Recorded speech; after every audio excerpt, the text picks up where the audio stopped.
신경 썼어요. 민주당의 예. 미녀 국회의원 중에 예. 한 분이시죠. 이재정. 미녀뿐만이 아니라 춤꾼. 네, 그렇죠. 전직이 의심스럽다. 뭐 네, 그리고 가장 별명이 많은 국회의원 박주민 예. 공명선거본부 부본부장님 나와주셨습니다. 네. 안녕하세요. 반갑습니다. 예. 나 기다리고 있었어요. 저는 기다리고 있었어요. 네. 여기 대본상 춤이면 춤, 유세면 유세, 인터뷰면 인터뷰.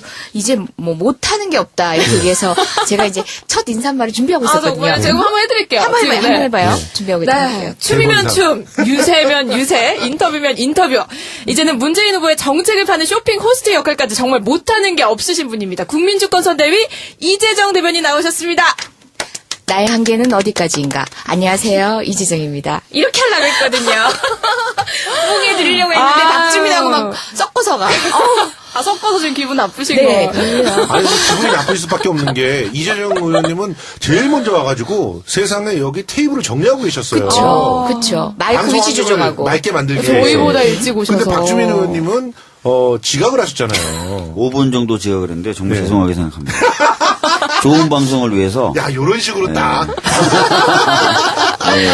아니, 근데 저는 저 혼자 특별 게스트인 줄 알고 네. 이렇게 마음의 준비를 하고 왔더니 이렇게 세트로 섭외된지 몰랐는데 저도 이제 이재정 의원님이 나오신다 그래서 네. 그러면 저는 필요 없다. 근데 그게 아니다. 둘이 나오면 네. 케미가 폭발한다. 어떤 저희들 케미가? 사이를 잘 몰라서 하시는 거예요. 심각한 오해를 하고 계신 예. 겁니다. 아니, 근데 벌써 시너지가 나오는 것 같은데요. 박주민 의원이 말을 하고 있어요. 오. 예, 이재정 의원이 안 계실 때는 거의 눈빛으로 정말 여러 번 호소를 해야 겨우 말씀을, 입을 겨우 열어주시는 분인데, 사실대로 자발적으로. 어려운 남자예요. 말씀드리면 지난번에 나왔을 때 진짜 피곤한 상태였고요. 지금도 굉장히 피곤해요. 오늘은 그래도 좀 컨디션이 괜찮은 편이에요. 지금이나 그때나 눈은 반밖에 안 뜨세요. 이게 원래 제 눈빛이에요. 예. 알겠습니다. 어쨌든, 네. 오늘은 아무래도 이재정 의원의 견제가 있기 때문에 네. 말을 많이 하시는 걸로 그렇게 생각하고. 말 특히 안 해요. 이재정 의원하고 같이 있으면. 예. 왜요? 왜 안 하세요? 저도 궁금하네요. 조금 진행해 보시면 아실 거예요. 왜 안 하시는 거예요? 조금 지나면 눈치를 보기 시작하실 거예요. 예. 누구 눈치를? 그러니까 박주민 의원께서 이재정 의원의 눈치를 보시는군요. 뿐만 아니라 두 분도 보시게 될 거예요. 마이크는 내가 가장 많이 잡아야 된다 이런 얘기죠. 두 분도 말수가 줄어들 겁니다. 네. 뭐 저희는 좋아요. 많이 말씀해 주시면. 아니, 실은 우리 청취자분들 그걸 더 원하시기 때문에. 어제 둘이서 게스트로 섭외된 줄 알고 갔던 방송이 있었어요. 문라이트. 네. 예, 그것도 생방으로 진행하는 건데 갔더니 둘 다 게스트가 아닌 그냥 진행자였어요. 근데 게스트급들이 완전 진행자급들이 오신 거죠. 김남훈 씨, 고민정 씨. 그러면서 저희 마이크를 다 뺏어가. 저희 마이크를 다 뺏어가는 거예요. 네. 어제 그래서 좀 바락바락했는데 그 얘기를 지금 또 떠올려서 말씀해 주시는 김남훈, 거네요. 고민정 이렇게 나오면은 말을 할 기회가 없었겠네, 박주민 의원은. 그렇죠. 저는 계속 묻어가는 스타일이죠. 네, 오늘 김성수 성공적이었습니다. 방글이기 때문에 네. 괜찮습니다. 말씀하실 기회 많으실 거기 때문에 네, 한번 기대를 해보겠습니다. 두 분은 오늘 어떻게 사전투표 하셨어요? 전 했어요. 저는 아직 못했습니다. 아직 오늘은 뭐 50대들 이렇게 나이 드신 분들 많이 하셨다고요. 네. 우리 젊은 사람 네, 누리누리 우리 박누리 우리는 오, 내일 하는 걸로. 내일. 예. 아, 오늘 어린이날. 그렇게 그 잘생긴 남편분께서 예. 그 사전투표를 하고 오셨다면서요. 예예예. 네, 또 우리 이재정 의원님 남편분께서 그렇게 잘생기셨다는 제보를 어디서 또 들으신 소문인지 받았어요. 몰라도 아유, 엄청 부러워요. 하시는 거예요. 수긍하죠 그러면. 예. 굉장히 불만, 왜 떨떠름하면? 야, 굉장히 불만 섞여 있는 표정을. 아니요. 아니 이분을 잘 모르시네. 이 잘 정도면 알아요. 진짜 수긍하시는 거예요. 아, 진짜. 잘 아는 분이에요. 나도. 예, 저도 잘 알고 있어요. 알고 봤더니 저도 잘 알고 있는 분이에요. 알고 봤더니. 저도 뵙고 싶네요. 아이 근데 그 말씀을 하다가 사전에 이제 이야기를 나눈 건데 오늘 생각보다 조금 전에도 말씀하셨다시피 나이 드신 어르신들이 굉장히 많았고 흔히 투표율이 높다고 하면은 젊은 층의 참여가 높은 걸로 보도되고 있는데 사실 실상은 지난 2012년 때부터 저희가 좀 봤잖아요. 예. 네. 그래서 물론 나이 드신 분이라고 해서 다 보수적인 분들이고 성향이 일치화된 건 아니지만 그럼에도 불구하고 우리 젊은이들이 바라는 세상 우리 젊은이들이 좀 더 열과 성을 다해서 그렇죠. 좀 더 많이 참여를 해야죠. 저는 적극적으로. 오늘 약간은 그래도 충격적인 장면이 뭐였냐면은 정말 그 나이 드신 그러니까 최소한 80은 넘었고 네. 90도 넘었을 거라고 추정되는 근데 너무 곱게 늙은 분이에요. 할머니가 이제 아들 손을 잡고 이렇게 오셨어요. 그런데 이 할머니는 사실 제가 보기에는 대답도 잘 못하시더라고요. 예. 그런데 이분이 투표는 어떻게 해야 되는지를 알고 투표를 하러 오신 거예요. 멋있다. 예. 네. 굉장히 멋있는 장면이에요. 근데 또 한편으로는 이분이 누굴 찍었을까를 예. 생각해보면 소름이 돋는 장면이에요, 또. 왜냐면, 그런 측면도 있죠. 이 예. 자식의 손에 이끌려서 자식이 원하는 사람을 찍었겠죠. 그렇게 믿고 있는데, 그 자식이 강남에 살고 있었다는 사실, 그런 것들을 조금 생각해보면, 예, 우리가 원하는 결과를 내지 않을 수도 있다. 근데 그런 분들은 정말 자식 소원에 이끌려서 열심히 나와서 사전 투표를 미리미리 투표를 다 하고 계시는데. 그 자체가 지금 너무 멋있는 일이에요. 멋진 장면이에요. 네. 근데 우리 20대들 지금 알바 때문에 오늘도 그 투표장에 가지 못했던 그런 분들이 있거든요. 네. 그러니까 내일은 휴일이니까 좀 그래도 미리미리 좀 투표를 하시고 내일 어린이는 이제 아니잖아요. 네. 그러니까 굳이 어린이날을 즐길 이유는 없을 거예요. 어린이날 저 같은 사람은 굉장히 괴롭습니다. 아이들하고 또 우리 아들이 5살이잖아요. 놀이공원 가세요? 가야죠. 뭐 놀이공원이든 어디든 하여튼 가야 되는 상황입니다, 지금. 근데 예. 그래도 아이와 놀이공원을 갈 수 있으니까 부러워요. 저는 아이를 떼놓고 놀이공원 유세 가야 돼요. 아니, 같이 가서 저기 좀 아이는 놀게 하고 남편 그러고 싶은데 사실상 예. 박주민 의원님도 아시겠지만 유세 일정이 아침부터 팍팍해서 이제 뭐 하다못해 주민들하고 말씀을 더 나누려고 해도 다음 일정이 있어서 막 옮기고 그러니까. 할 만큼 빠듯해서 아이를 데려가면 다른 분들 동선에 방해가 될까 해서 한 번도 해보고 싶었는데 한 번도 못 해보고 있는 거예요, 그렇군요. 사실. 예. 아니 그 남편분은 굉장히 자상하다고 소문나 있어요. 또. 예, 소문만 그러네. 그 소문 난 듣지도 못했네. 그래서 저기 그러니까 아이를 잘 봐주실 것 같은데. 다 떠나서 아이가 아빠를 더 좋아해서 정말 고마운 일이죠. 예. 육아에 있어서는. 그렇네요. 제 친구들도 보면은 그 남편을 더 좋아하면 너무 좋다 그러더라고요. 예.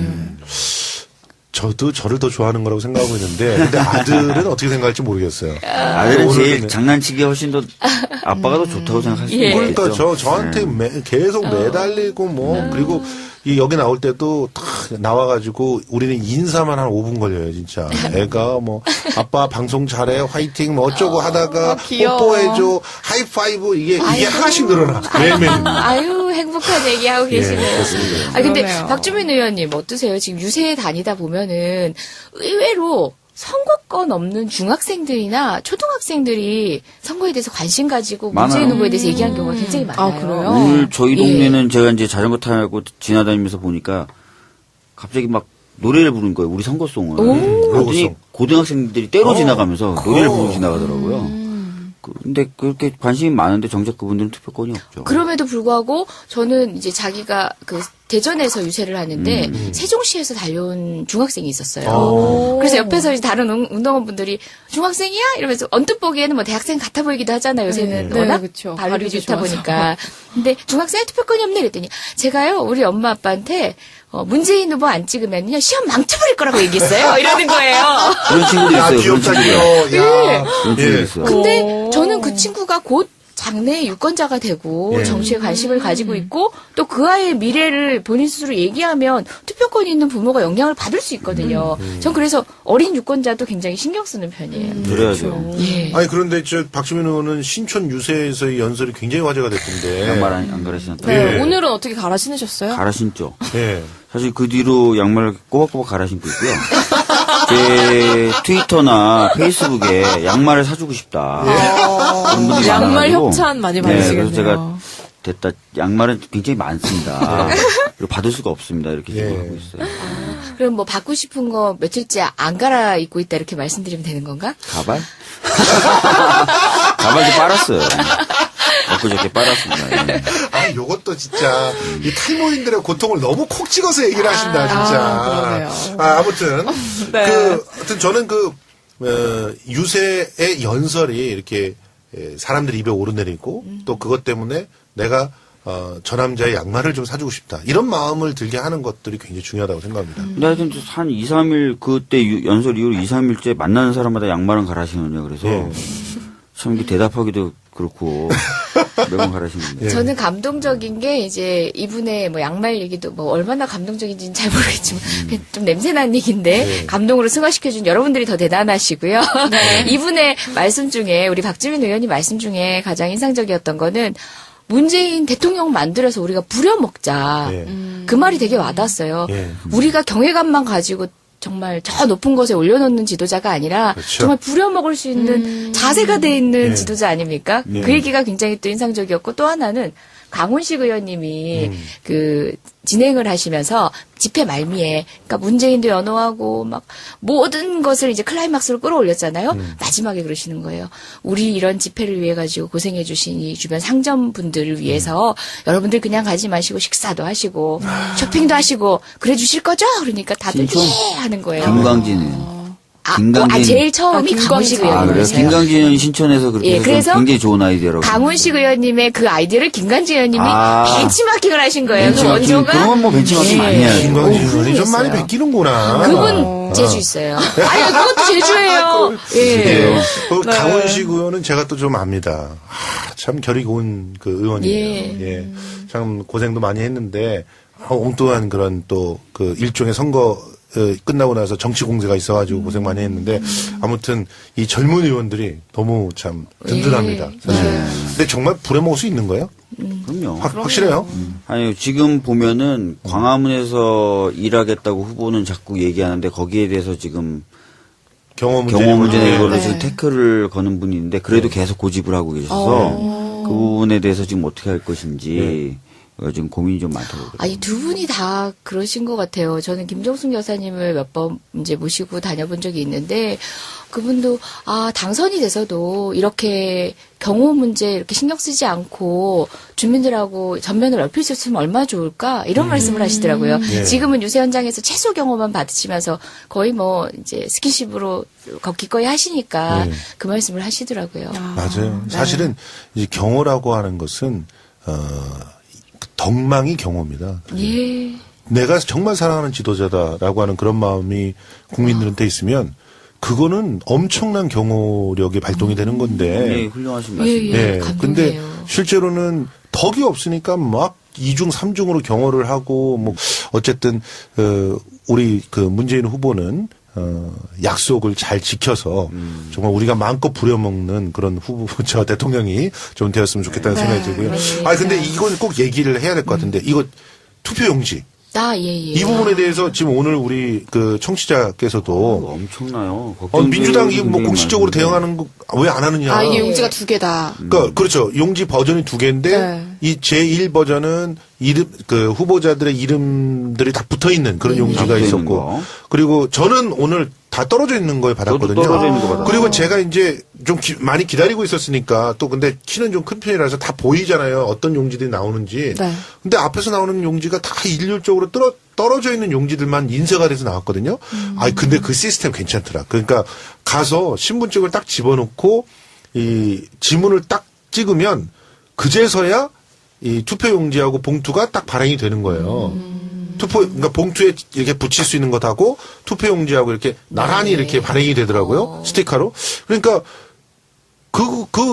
뭐 프린터가 고장이 나서 혹시 뭐 그런 일이 있다면 몰라도 그게 애초에 들어가 있는 그런 양식 자체는 다 떨어져 있는 것들 아닐까요? 그러니까 이번에 어쨌든 식별의 용이함을 위해서 여백이 있는 투표용지만 사용된다고 선관위는 공식적으로 밝히고 있는데 예. 그리고 이거 막 그런데 허위사실 유포하면 안 된다고 원포도 났어요. 근데 저희 당으로도 같은 내용의 제보가 굉장히 지속적으로 많은 들어오고 제보가 있어서 예. 지금 공식적으로 저희 당에서 의혹 관련해서 중앙선관위에 질의하는 공문을 작성하고 좀 준비를 알아보고 있는 중입니다. 그리고 저희 쪽으로도 제보가 많이 들어오는데 특정한 투표소에서 그런 게 많이 나왔다고 해가지고 네. 내일 직접 저희 당원들이 확인해 보려고요. 예. 그러니까 거기 참관인들 다 있잖아요. 네네. 그러면 이제 우리 투표하시는 분들도 미리 좀 주변에 많이 알려줬으면 좋겠는데 만약에 투표용지가 좀 이상한 것 같다 그러면 바로바로 참관인들한테 얘기를 하면 됩니다. 거기에 있는 분들한테 투표용지가 좀 이상한데요? 얘기를 하시면 되고 그 기표를 하기 전에는 사진을 찍을 수가 있어요. 네. 기표를 하기 전에는. 네. 그러니까 이렇게 쭉 뽑혀져 나오잖아요. 예. 이렇게 프린터에서 쭉 뽑혀져 나옵니다. 뽑혀져 나왔을 때 그때 당시에 딱 사진을 찍을 수는 있어요. 있어요. 기표소 들어가기 전에. 네. 그러니까 그때 찍어서 증거를 남겨두시면 됩니다. 그러니까 이 부분에 대해서는 또 제지도 안 할 거예요. 근데 이런 얘기가 자꾸 나오니까 제 주변에서는 사전투표 못하겠다. 나는 5월 9일에 하겠다. 이런 분들도 많거든요. 저는 오히려 이게 살짝 걱정이 됩니다. 네. 그러니까 이런 얘기를 유포하는 쪽이 정말 건강한 시민이 아니라 사전투표를 떨어뜨리려고 하는 그런 술수가 아닌가 하는 생각도 들어요. 왜냐하면 5월 9일로 이렇게 가서 투표를 하기가 사전 투표를 한번 생각을 해놓고 계획을 딱 짜셨다면은 갑자기 계획을 바꾸기가 어렵단 말이에요. 그렇죠. 다른 계획이 있으실 수도 예. 있고, 근데 투표에 대한 불신은 자꾸 이런 방식으로 커지는 상황에서는 그러면 정치 충분히 혐오로 이어지고 의혹제기가 그렇단 가능하고. 말이죠. 그래서 네. 저는 사전 투표 우리 확실하게 시민의 눈 감시하고 있고 하니까 당당하게 네. 가서 하셔라 그렇게 네, 말씀드리고 예. 싶고요. 네. 그래서 25%를 넘으면은 프리어그 하신다고 그랬잖아요. 우리 문 후보님께서. 예. 예. 왜 25%죠, 근데? 하필이면? 왜 25%인가요? 한번 안겨본 적이 있는 우리 박주민 의원께서. 지난번 대선 총선 때 총선 때. 사전 투표율이 20%였대요. 아니에요. 아, 12.16%였어요. 네. 왜 저한테 질문하셨어요? 나 이만큼 많이 안다.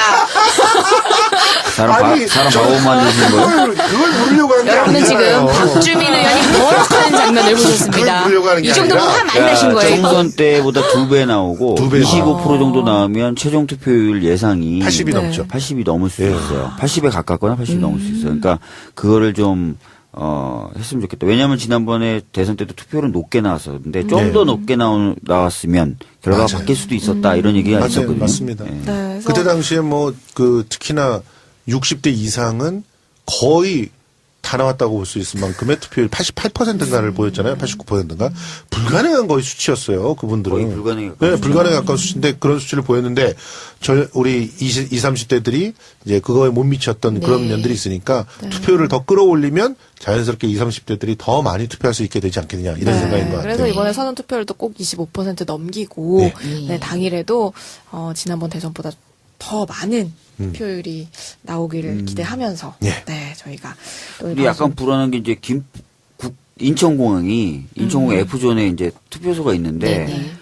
그 안에 들어 찍는 기표 칸이 부족해서 많은 분들이 비행 시간에 쫓겨가지고 기다리다가 맞습니다. 맞아. 그 이탈해가지고 그 얘기 비행기를 들었어요. 탔다는 얘기가 있어요. 예. 그래서 선관위 못하고 쪽에 가신 얘기를 좀 거죠. 해서 좀 늘려달라는 식으로 좀 당에 요청을 했었는데 어떻게 예, 얘기했었나요? 오늘 오전에 어쨌든 그 상황을 알고 저희 당에서 요청을 했고 뒤늦게 부랴부랴 이제 몇 개소를 더 더 늘리는 늘렸어요? 방식으로. 예. 아니 그거 다 완전히 그냥 종이 박스로 만든 그 이동식이던데 그거 몇 개 놓는 게 뭐 어렵다고 사실상 그걸- 충분히 예. 예상 가능한 전 진짜 정도거든요. 약간 불만이 예. 20만 명이 나간다는 거 이미 예상이 됐어요. 그럼요. 그러니까요. 지금 연휴에 통상적으로 나가는 여행객 수는 충분히 예측 가능하고 여행사 등을 통해서 다 뭐 집계가 일부도 되셨다니까. 항공권, 그렇죠. 예, 언론을 통해서 다 맞습니다. 발표됐고. 그러면 그거 다 보고서 선관위 뭐 하는 거예요, 지금 도대체. 그게 말입니다. 오늘 아침에서야 이제 저희 당에서 답답해. 문제 제기를 하고 설치를 요구한 다음에 이제 설치 중이라는 보고까지 들었던 상황입니다. 그러니까 내일은 뭐 좀 더 원활하게 투표를 할 수 있지 않을까 싶습니다. 자, 오늘이 이제 D-5일이었잖아요. 네. 이제 선거 운동 기간이 딱 4일이 남았습니다. 오늘 또 문재인 후보 어떤 일정을 보내셨나요? 오늘 어떤 일정을 보내셨나요? 고향에서 예. 집중유세 집중유세. 하셨어요. 네. 예. 그리고 앞서 낮에는 이 한류 콘텐츠, 한류문화 예. 콘텐츠 현장을 방문해서 네. 산업계 의견을 좀 경청하는 시간을 가지셨다고 해요. 그래서 사람이 중심인 이 대중문화 예술의 중요성에 대해서 의견을 피력을 하시고 현장에서 일하는 사람들의 다양한 의견을 좀 더 많이 듣기 위해서 노력을 하셨다고 하는데 어떻게 좀 문화 쪽 관련해서 하실 말씀 있을 것 같아요, 우리 김성국 평론가님. 굉장히 많은데, 네. 이제 오늘 여기 코엑스 SM 아티움이라고 하는 곳이 네. 조금 상징적인 곳이라서 오늘 청취자분들 중에서 몇몇 분들은 좀 항의를 하신 분도 있었어요. 왜냐하면 아시다시피 SM이라고 하는 회사가 우리나라 네. 최고의 회사인데 사실은 이전 정권 한 9년을 통틀어서 많은 혜택을 본 거 아니냐. 네. 그리고 특히 또 JYJ 팬들은 굉장히 싫어한답니다. 그렇죠. 이 SM을. 그런데 우리 문 후보가 자기는 JYJ 팬인데 우리 문 후보가 왜 하필이면 여기 가서 이 유세를 하느냐. 이래가지고 이제 항의를 하신 분도 정책적 관계에 있었는데 있다 보니까.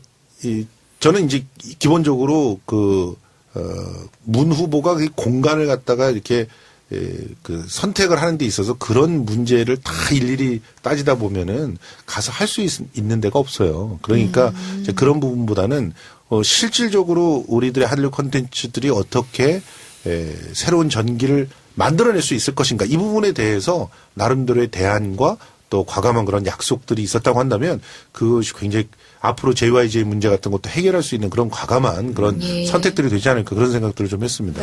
근데 이제 사실 저도 겪어보니까 그 문재인 후보를 지지하시는 분들이 생각보다 많이 깨어 계시고 그러다 보니까 이제 장소 선택 또는 말 한마디 하는 거 이런 것들이 여러 가지 지점들에서 이제 이 여러 가지 점에서 굉장히 신경 써야 될 게 많더라고요. 저도 못 모르고 저희 자원봉사 하시는 분들이 이제 파란색 옷 어디서 구해요? 뭐 이래서 아니 당 옷은 당연히 못 드리니까 같은 데 가서 사서 입으시면 됩니다라고 말씀드렸더니 민주가 일본 기업인데 어떤 정신으로 그런 말씀하시는 겁니까? 딱 이렇게 얘기를 하시는 거예요. 예. 그래서 한 방 마셨군요. 네, 그래서 죄송합니다.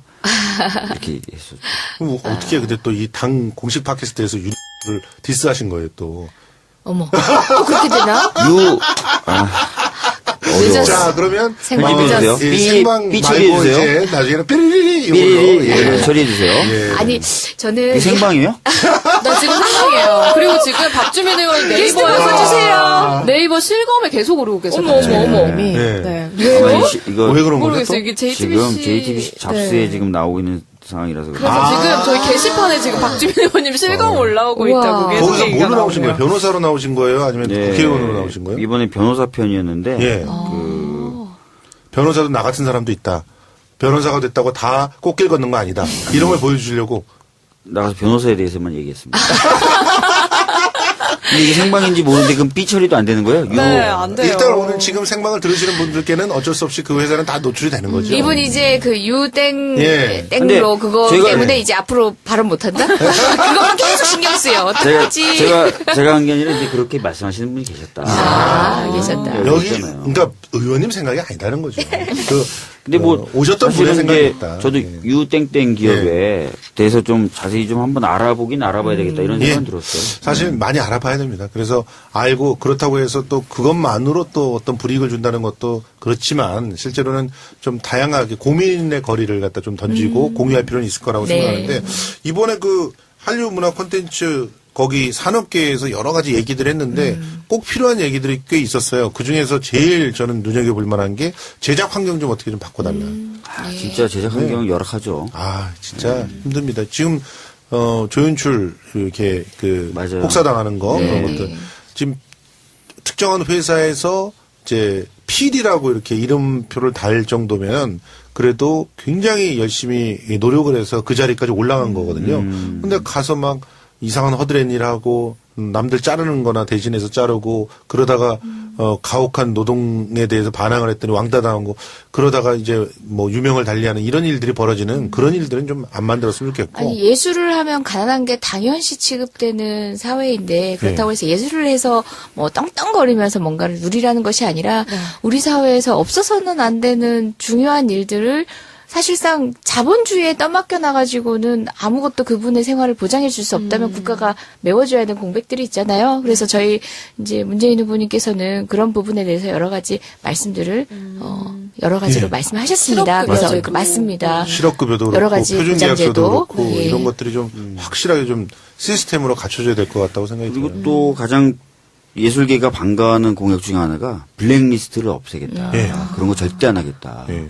정부를 비판하든 정부를 옹호하든 예. 표현의 자유 영역에서 다 보장돼야 된다. 예. 그리고 골고루 지원이 갈 수 있도록 하겠다. 예. 예. 그것도 굉장히 중요하죠. 근데 그 문재인 후보님 대통령 된 다음에 그 뭔가 문재인 후보님 이런 부분들 좀 개선해 주세요. 이렇게 그 비판을 하면 충분히 이제 경청할 만한 의견 또는 이제 때로는 이제 좀 아픈 얘기일지라도 네. 정상적인 통로를 통해서 하고 예, 예. 한다면 일반적인 국민으로서 한다는 건 상관없지만 또 다른 권력을 이용해서 소위 국민에 의해서 뽑힌 정당한 권력을 흔들기의 방식으로 되는 것과는 저는 구분은 분명히 될 거라고 그럼, 봅니다. 그럼 당연히 예, 다르죠. 그것에 대해서는 국민들도 단호하고 엄하게 지도자 우리가 선출한 지도자를 지킬 거라고 봐요. 그러니까 사실은 지금 제일 그 대선 후에 걱정되는 것 중에 하나가 이렇게 레드 쪽에 표가 너무 많아지면 그쪽에 갑자기 기사회생을 해서 5년 내내 내가 발목 잡아볼게. 어떻게 되나 보자. 이렇게 나오면 그런 정말 것들은 명확하게 선을 그런 그어야 거 되겠죠. 그 선을 그어서 네. 잘라내야죠. 예, 예. 그렇지만 이제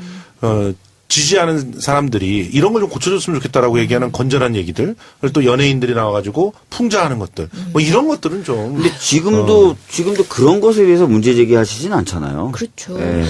아니 이번에 블랙리스트라는 말도 안 되는 상황을 저희가 이렇게 목격하게 되면서 쓸데없이 그런 게 공약으로 들어가게 된 거예요. 맞아요. 사실 예전에는 없는 게 당연한 건데. 예전에는 그런 걸로 이제 공약이라고 할 필요가 불이익을 없지. 받아본 적이 맞아요. 없었거든요. 이번에 그거하고 비슷해요. 상권 분립을 막 하겠다. 그러니까 네. 그게 어떻게 공약이냐. 공약이요. 헌법에 명시되는데. 네. 표현의 자유를 보자. 야, 그게 어떻게 공약이야. 헌법에.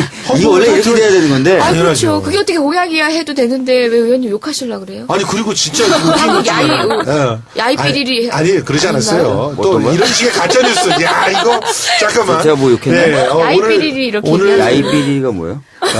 예. 이제 오늘 이 상황 속에서 또다시 좀 생각나는 장면이 이 대선 토론 때 네. 레드 그 후보가 어마어마하게 그냥 거짓말로 그냥 일관된 그런 발언들을 했잖아요. 네. 그야말로 룰 브레이커였잖아요. 그런데 그 부분에 대해서 어떤 그 페널티를 줘야 된다는 그런 논의를 해야 된다고 저도 막 주장을 했었어요. 네. 그랬더니 어떤 친구가 이 친구는 이제 예전에 이제 선관위에서 활동도 했던 친구인데 그 친구가 그런 얘기를 하더라고요. 아니 그걸 만들어 놓고 나면은 그게 나중에 진보적인 그 후보들의 입을 막을 수 있다는 것도 생각해 봐야 되지 않겠어? 이런 얘기를 하는 거예요. 그러니까 실수 때문에 그 숫자나 이런 것들이 틀려서 잘못 기억을 하고 있어서 그건 나왔는데 이걸 가짜 뉴스를 말했다라고 하면서 나중에 막 페널티를 준다고 선관위가 갑자기 그러면 어떡하겠느냐. 그러니까 페널티를 준다는 것도 사실상 그게 나중에 걸림돌이 될 수 있다. 그냥 기본적으로 룰을 잘 지키는 후보들을 뽑아 올리면 된다. 이런 얘기를 하더라고요. 그게 가장 이상적인 건 하지만 이번에 가짜 뉴스는 조금 심각했어요. 아주 명색이 심각했습니다. 방송 토론팀이 후보 SBS뿐만 아니라 예. 후보 진영에서 인용한 여러 가지 예. 것들도 토론이 끝나는 시점에는 다 증명이 돼요. 그럼요. 네티즌들 비롯해서 여러 후보 캠프에서 증빙을 하는데 그 후보자들도 방송 토론 팀이 있거든요. 예. 충분히 사실 체크를 할 수 있는데 그냥 오보인 걸 알면서 예. 그러니까 일부러 애써 모르는 척하고 가짜 명제들을 토론 과정에 올리고 예. 그것에 대해서 너무 단호하게 너무 뻔뻔하게 얘기를 하니까 뻔뻔하게. 진짜인 것처럼 시청자들은 오인하시는 거죠. 그렇죠. 근데 이미 토론이 끝난 뒤에 또는 그 얘기를 계속 우기면은 선거가 끝난 뒤에나 밝혀지는 거죠. 가짜 아니, 뉴스가 실제로 특히 심한 것 같아요. 그 이번에. 고발해봤자 선거 끝나고 나서 거의 한 1년 가까이 지나서 그게 판결이 나와요. 맞습니다. 참 그러니 참 이 아직도 그 여의도 연구소에서 여론조사를 했다고 믿는 사람들이 있어요. 제 주변에 있는 평론가도 믿고 있는 사람이 있어. 그러면서 나한테 찌라시를 보여주더라고요. 아니라고 이것 때문에 5명이나 지금 그 고발돼 있는데 이걸 아직도 믿고 있냐고. 별의별 그 또 찌라시들이 돌고 있던데 거의 아주 악의적인 그런 찌라시들이 많이 돌고 있어요. 근데 어쨌든 그런 가짜 뉴스에 속지 말라고 좀 심지어는 그거 보셨어요? 어떤 거요? 박근혜 전 대통령이 그 유럽 코리아 재단인가를 통해 가지고 김정일한테 보낸 편지 있잖아요. 그 문재인이 보냈다고. 그 이상하게 사진도 같이 합성돼요. 진짜 악의적이에요. 아, 너무 그러니까 진짜 악의적. 너무하지 않습니까 그런 거? 그러게요. 예. 하여튼 어쨌든 왜 여기가 얘기가 이렇게 왔죠? 근데 저희 한류 컨텐츠 얘기를 하다가 어쨌든 여기까지 왔는데 아무튼 충분히 이제 입론 가능한 이슈 안에 있는 얘기를 하신 거라고 봐요. 예. 청취자들도 궁금해하실 제가 거예요. 아까 블랙리스트 얘기를 꺼냈었어요. 그래서 거기서부터 막 나가다가 네, 여기까지 막 왔네요. 그러네요. 어느 정도 비판을 허용하느냐까지 나가다가 가짜 뉴스가 나와서 이렇게 흘러갔어요. 어쨌든 오늘 문 후보님께서는 문화산업 현장에서 열정페이 문제를 해결해달라는 얘기를 듣고 문화예술인에 맞는 이런 실업급여 제도가 필요할 것 같다라는 의견을 보이셨기 때문에 문화예술인들도 아마 정권 교체가 되면 좀 더 자유롭게 자신의 그런 활동을 할 수 있지 않을까 하는 생각이 듭니다. 자, 그리고 오늘 집중 유세 아까 박주민 의원님께서 얘기를 해주셨는데 저녁 6시에 경기 고양시 일산문화공원에서 열렸습니다. 3만여 명의 시민들이 함께하면서 열기가 굉장히 뜨거웠다고 네. 하더라고요. 특히 이 최성 고양시장의 부인께서도 함께 해주셨는데 남편의 선거 때조차도 하지 않았던 지지 유세를 문재인 후보의 당선을 위해서 직접 무대에 올라서 하셨다고 합니다. 그만큼 참 모두가 절실하게 지금 절실해요. 정권 교체를 바라는 것 같아요. 아니 추미애 대표님도 그 얘기하세요. 맨날 밤낮 없이 문재인만 외쳐대고 잠꼬대도 문재인만 외쳐대니까 자기 남편이 서운해한다고. 맞습니다. 아니, 이재정 맞습니다. 의원님도 그런 소리 안 들으세요? 네, 잘생긴 남편분께서. 아니요. 못 만나요. 나라면 굉장히 섭섭했을 것 같아요. 그러네요. 저도 이제는 이렇게 유세장 다니면서, 그러니까 시장 같은 데 다니면서, 안녕하세요! 문재인입니다. 어디 왔어요? 제가 문재인입니다. 이러면서 얘기를 시작하니까, 방송에 나가서도 제가 문재인입니다. 이렇게 얘기를 하게 돼요. 그리고 오늘 유세 마지막에 태극기 퍼포먼스도 함께 하셨다고. 근데 이 생중계에 함께 보시던 분들이 같은 태극기인데 완전 다른 느낌이다. 라는 댓글들을 많이 남겨주셨다고 합니다. 그쵸. 사실 그 태극기가 뭐 무조건 이제 완전히 신성화하는 것까지는 문제가 있지만 그래도 우리나라 국민들이 자랑스러워해야 되는 이런 네. 상징인데 어느 순간부터 누구만의 소유물인 것처럼 태극기 집회라는 이름이 오용되면서 네, 맞아요. 그렇게 돼서 태극기만 봐도 이렇게 심장이 이렇게 네. 덜컥하더라 이런 네, 분들이 그쵸. 많으셨어요. 부정적인 최근에. 의미가 그쵸. 돼버렸죠. 이제 다시 모든 것을 원점으로 돌려야 되는 정상화시켜야 되는 지금에서는 이런 퍼포먼스도 다시금 태극기를 가져오는 데 도움이 됐을 것 네, 같아요. 많은 그렇습니다. 분들이 뭉클하셨을 것 같아요. 그렇습니다. 사실은 우리 2002년도에 그 태극기, 어떤 정권 안에서 했는지 좀 한번 생각해 보시면, 그 태극기의 감동은 사실, 그 당시 김대중 대통령 김대중 때 대통령이 만든 거 아니에요. 태극기로 옷도 입고. 그래 처음에 보수적인 분들이 어떻게 감히 태극기로 저렇게 옷을 입고 치마를 입느냐고. 맞다. 그랬던 적이 있어요. 그분들이 왜 집회 끝나면은 말이야, 태극기를 깔고 앉아 술을 드시냐고. 버려지고. 그러니까. 태극기 사랑에 대한 실천이신가. 그럼 태극기를 너무 사랑한다고 이렇게 흔드시고, 그 다음에 밑에다 깔고 술 드시고. 항상 갖다 막 아무 데나 몸에 버리시고. 지니겠다. 성적이는 어떻게 관리하셨어요?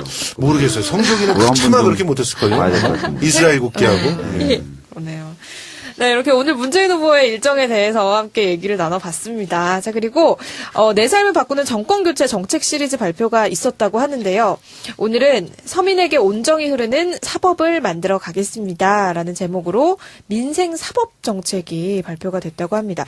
사실 오늘 두 분 다 법조인 출신이셔서 정책 설명이 기대가 됐는데 7가지 세부 정책을 발표를 하셨잖아요. 어떤 내용인지 좀 하나씩 소개를 해주시죠. 네, 형님 먼저. 네. 지금 보면 이제 그냥 사법 정책이 아니라 민생 사법이에요. 네. 이게 뭐냐면 이제 경제적으로 어려운 분들을 위해서 네. 사법적인 서비스 분야에서 어떤 걸 바꾸겠다라는 이야기인데요. 네. 대표적인 게 이제 그 장발장법 강화하겠다는 건데 벌금 같은 경우도 네. 경제력의 차이에 따라서 굉장히 그 주는 고통이 차이가 커요. 그럼요. 예를 들어서 똑같은 벌금 300만 원인데 이재용 삼성 회장 같은 경우에는 껌값이죠. 껌값도 아니죠, 사실은. 300만 원 떨어져 있어도 그 줍는 시간에 돈 버는 게 더 낫다고 안 죽을 거라는 건데, 이제 그런 경우와 맞다. 달리 네. 가난한 분들에게는 똑같은 300만 원이라도 엄청나게 큰 건데, 그래서 그렇죠. 벌금 등을 좀 가난한 분들은 분납을 할 수 있게 돼 있는데, 이게 잘 안 돼요. 분납 요청을 해도. 그런 걸 좀 강화하겠다, 이런 얘기도 좀 있고요. 예. 그리고 납부 유예 같은 거 좀 해주면 안 돼요? 그렇죠. 좀 벌어서 좀 납부할 수 그 있게. 내용이 다 포함되어 있는 예. 제도. 예. 지금 제가 이제 형님 먼저 했을 때는 그 장발장법 부분을 또 경험도 있는 제가 말해야지. 1번 넘겨야겠다. 요즘 왜 2번을 먼저 하시죠? 쏙 빼가네. 그럴 줄 알고 제가 2번을 딱 다른 거 해봐요, 빨리. 다른 거요? 근데 이 말씀은 꼭 드려야겠어요. 소득비례 차등벌금제. 예, 이제 방금도 2번 얘기하시면서 지금 4번에 있는 섞었죠? 예, 소득비례 차등벌금제 하긴 했는데 사실 정말 뭐 벌금 따위는 아무것도 아닌, 그러니까 오히려 정말 사회에 미치는 영향은 훨씬 더 컸고 피해는 컸는데도 불구하고 방금 얘기한 뭐 이재용 씨 범죄라든지 기업 범죄들은 벌금 따위는 아무것도 아닌 그런 상황이 돼버리는 형이 아니에요, 거잖아요. 사실은. 예, 형벌이 아니에요. 예, 정말 지금 이것뿐만 아니라 우리가 사법제도에 있어서 이제 소위 말하는 징벌적 손해배상제 같은 경우 기업에 타격을 줄 정도의 손해배상이 필요하다라고 한 것도 사실상 유의미한 효과 있는 제재 수단이 돼야 된다라는 생각에서 비롯된 건데 그처럼 기업 범죄라든지 돈이면 다 된다고 생각하시는 분들에는 충분히 그것이 제재가 될 정도의 상응하는 금액이 책정돼야 되는 게 당연하죠. 그게 상식이고 네. 맞아요. 이성에 부합하는 거죠. 사실은 엊그저께도 딱지를 뗐는데 딱지를 떼면서 굉장히 억울하다는 생각이 드는 거예요. 왜냐하면은 너무너무 바빠가지고 먹고 살려고 하다 보니까 방송 시간 사이에 좀 텀이 돼서 그래서 살짝 끼어들기를 했는데 벌금이 이제 3만 원이 나오는 거예요. 예. 그런데 만약에 좀 실력도 있고 힘도 세고 그런 분들이라면은 스스로 운전도 잘 안 하시겠지만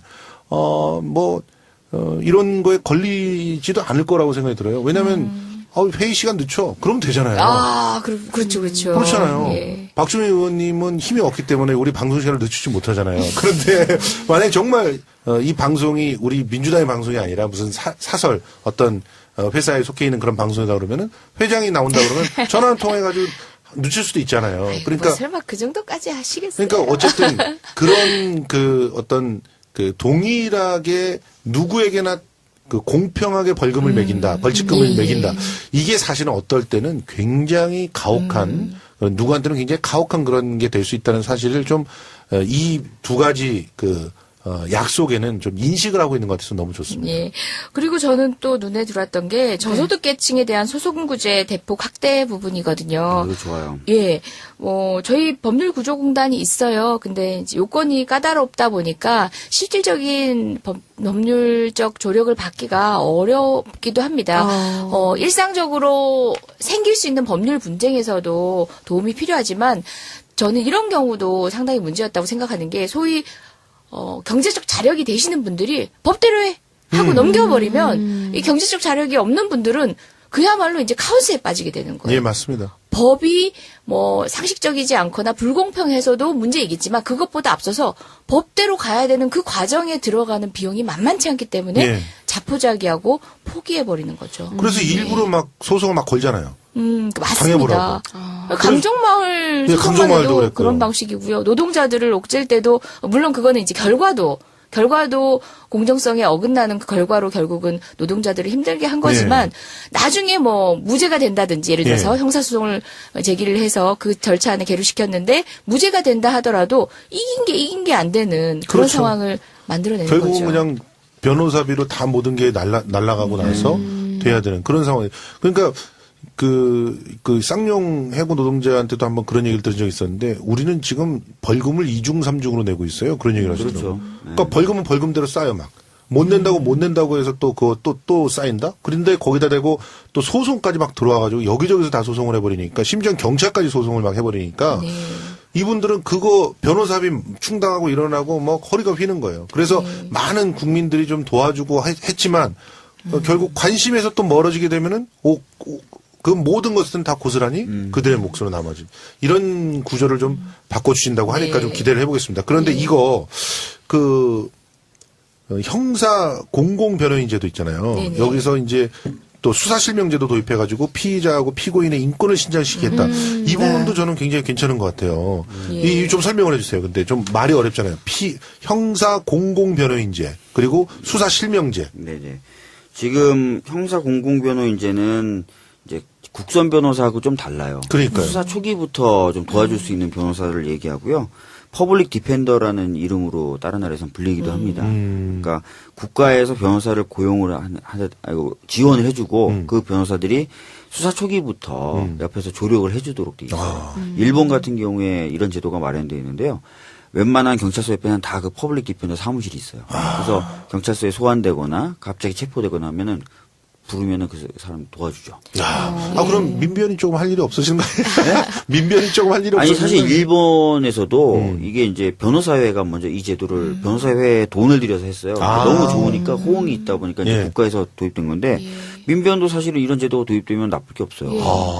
그러니까 오해하시는 게 민변 변호사들은 발론티어예요. 그걸로 그 활동을 통해서 그렇다. 수익을 맞아. 저희는 민변이 할 일 없는 세상이 되길 간절히 바라고 있습니다. 그렇다. 그러니까 어떻게 보면은 이분이 그 자신들을 희생하면서 나와서 그 피의자들의 인권들을 도와주는 것을 국가에서 그렇죠. 이분한테 대신 비용을 지불하면서 야 정의로운 일 잘하고 있어. 그래 이런 변호사도 필요하지. 이렇게 해주고 또 그 피의자 같은 경우는 또 초기서부터 그런 대응들을 받아서 불이익을 당해서 억울한 범죄자로 몰리는 이런 일도 없게 만들어주는 거죠. 예. 박주민 의원님 말씀하셨지만 이제 국선 변호인 제도라는 게 피고인이 된 순간부터 그러니까 재판이 시작되면은 국선 변호인 방식으로 조력을 받을 수 있는 제도는 있습니다. 그런데 그 형사 전이더 재판에서 맞습니다. 굳이 기소되지 않고 절차에서 벗어날 수도 있는 거고요. 맞아요. 조력을 잘 받으면 네. 뿐만 아니라 재판정에 이렇게 저도 국선 변호 경험이 있지만 와서 보면은 소위 말하는 피의자 신문 조서 있잖아요. 네. 조서 당시에 충분히 방어를 하지 못해서 그 피의자가 이렇게 수사받으면서 한 얘기를 요약해서 적은 걸 조서라고 피신 조서라고 하는데요. 네. 피의자 신문 조서가 충분히 방어가 안 되다 보니까 나중에 번복하거나 방어하기가 어려워지는 경우가 굉장히 번복하면 많습니다. 불리하잖아요. 예. 근데 그게 번복이 아니라 당초에 본인이 말하려고 했던 취지대로 변호의 조력을 못 받다 보니까 기재가 안 된 건데 그것을 뒤늦게 우리 변호사가 도와주려다 보니까 어려운 경우가 굉장히 많거든요. 아마 그런 부분들을 상당히 이제 상세할 수 있을 것 같아서 기대되는 제도이기도 합니다. 그리고 진짜 기대되는 걸 지금 다 얘기를 안 하셨는데 범죄 피해자들이 조기에 일상생활에 복귀할 수 있도록 돕는 거 이거 정말 중요하죠. 중요하죠. 정말 중요하잖아요. 예, 맞습니다. 그래서 1번으로 해놨는데 왜 1번을 안 하시고 2번으로 넘어가셔가지고 1번은요, 네. 어려워요. 설명하기가 좀 어려워. 참 솔직한 게 장점인 분입니다. 그래서 우리 이재정 의원님한테 미루셨나봐요. 아니, 저희가 피고인의 인권, 피의자의 인권이라고 해서 통상 이제 우리 인권보호 영역에 많이 나서는 우리 민변 변호사들에게 너희들은 피해자의 인권 생각 안 하냐? 라는 방식으로 회초리를 드시는 분들이 많은데 맞아요. 사실 피해자의 인권에도 꾸준히 신경을 써왔고요. 예. 특히나 이 내용들 보면은 피해자한테 피해를 뒤늦게나마 보존해 줄 수 있는 방법은 국가가 나서는 것이거든요. 그렇죠. 그러니까 가해자들이 보통 보면은 형편이 어려우신 분들이 많잖아요.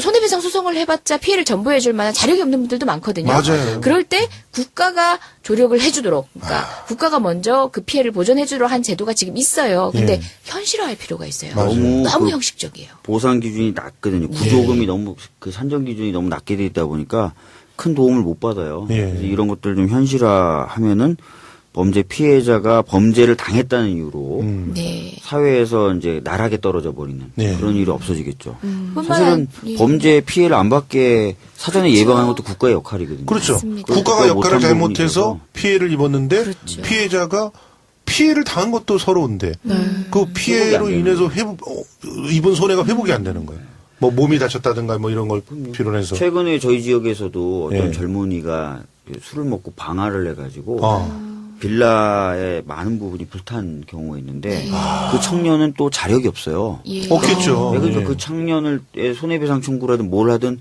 받아낼 수 있는 게 없는 네. 거예요. 그럴 때 사실은 국가가 범죄 피해자로서 그 빌라에 사시던 분의 여러 가지 어떤 어려운 점을 챙겨드려야 되거든요. 예. 근데 이제 그 제도가 아까 말씀드렸던 대로 있긴 있는데 굉장히 그 형식적이야. 기준이나 이게 예. 낮고 하다 보니까 이제 실효성이 없다 보니까 그분들은 갑자기 그냥 나락에 떨어져 버리게 되고.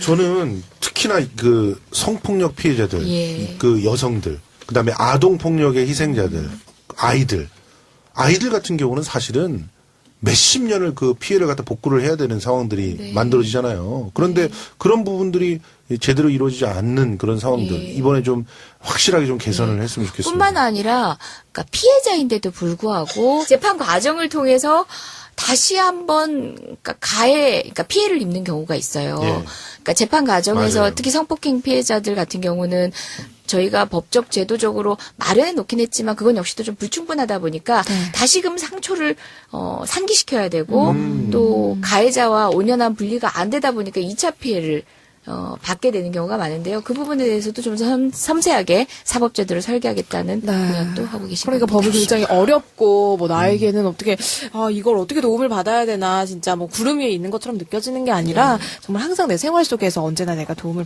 받을 수 있는 그런 사법을 한번 기대를 해봐도 좋을 것 마지막으로 같습니다. 국가인권위원회 확실하게 좀 위상 개선되는 네. 거죠? 아유, 이거 진짜, 인권의 진짜. 인자도 모르는 사람들 와가지고 위원장 하면서 맞습니다. 막 인권을 오히려 그냥 막 더 침해하는 그런 일들 이제 안 벌어지는 거죠? 긴박한 순간에 개입하지도 않고 또 예. 엉뚱한 데 개입해서 엉뚱한 의견 밝히고 예. 국가인권위 위상이 지금 땅에 떨어지지 않았습니까? 다시 도입되던 그 본래적 취지로 돌아가야죠. 네. 자, 이어서 오늘의 대선 이슈 선정해서 이야기를 잠깐 간략하게 나눠볼게요. SBS가 이제 지난 2일 저녁 8시 뉴스에서 세월호 인항 지연이 해수부가 문재인 후보와 거래를 했기 때문이다라는 이런 의혹을 제기하는 뉴스를 내보내서 파문이 있었습니다. 우리 박주민 의원님께서 어제 SBS에 직접 항의 방문하셨죠? 네. 네. 근데 어땠나요? 자유한국당은 왜 항의 방문한 거예요?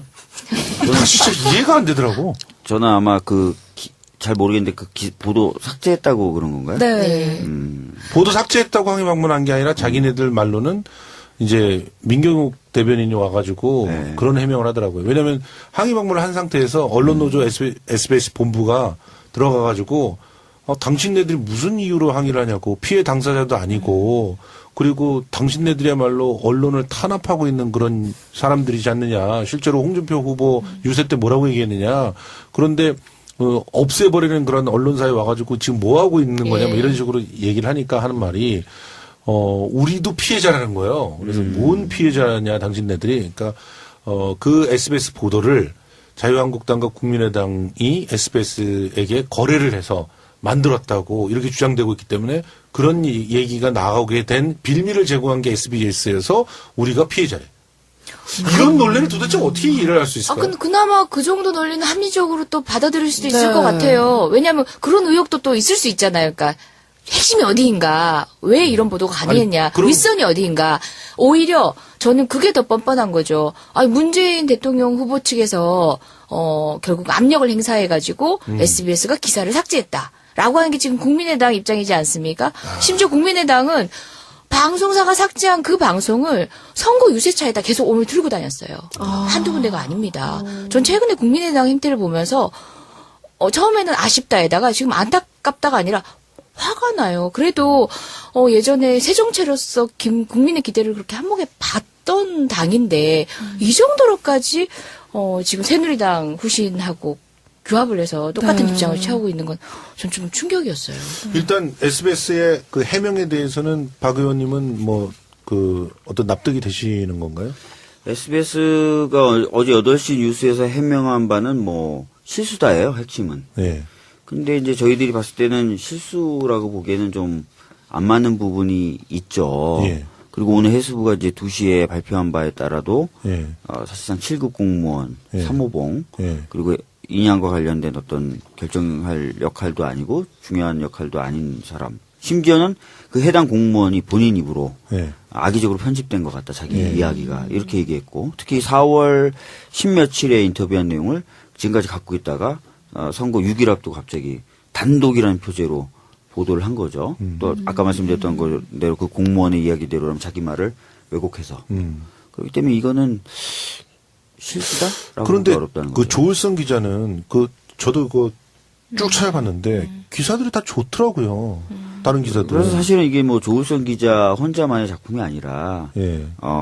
적어도 이제 본부장급 이상의 예. 어떤 개입이 있지 않았나라는 의심을 계속 가지고 있는 거죠. 실제로 SBS 예. 본부에서는 해명을 할 때 뭐라고 했냐면 데스킹 과정에서 문제가 생겼다. 조울성 기자의 애초에 초고가 있다. 근데 그 예. 초고에 보면은 그 해수부가 박근혜 정권의 압력 때문에 이렇게 그 세월호 인양의 속도를 내지 않았다라고 하는 내용도 그렇죠. 들어가 있고, 그리고 고 김영환 수석의 뭐 그런 부분들 이전에 막 보도에 녹화고, 나왔던 예. 그런 부분들이 노조에서도 그런 걸 밝혔죠. 네, 그런 원래 부분들이 정부에서 고- 많이 바뀌었다고. 앞에 있었다는 거예요. 있는데 그거를 쏙 빼내니까 맥락이 이상해지는 거죠. 그리고 녹취도 사실은 그 제대로 이렇게 편집을 한 것 같지 않은, 그러니까 뭔가 의도가 있거나 혹은 이미 녹취를 쓰기로 한 것들을 일부를 잘라내서 오해의 소지가 만들어질 수 있게끔 한 그런 느낌이 있고, 무엇보다 제목이 제일 그랬어요. 예, 제목이. 맞습니다. 제목이 완전히 바뀐 거라고 얘기하죠. 그건 예. 맞는 것 같고. 노조에서는 그렇게 얘기하죠. 예, 예.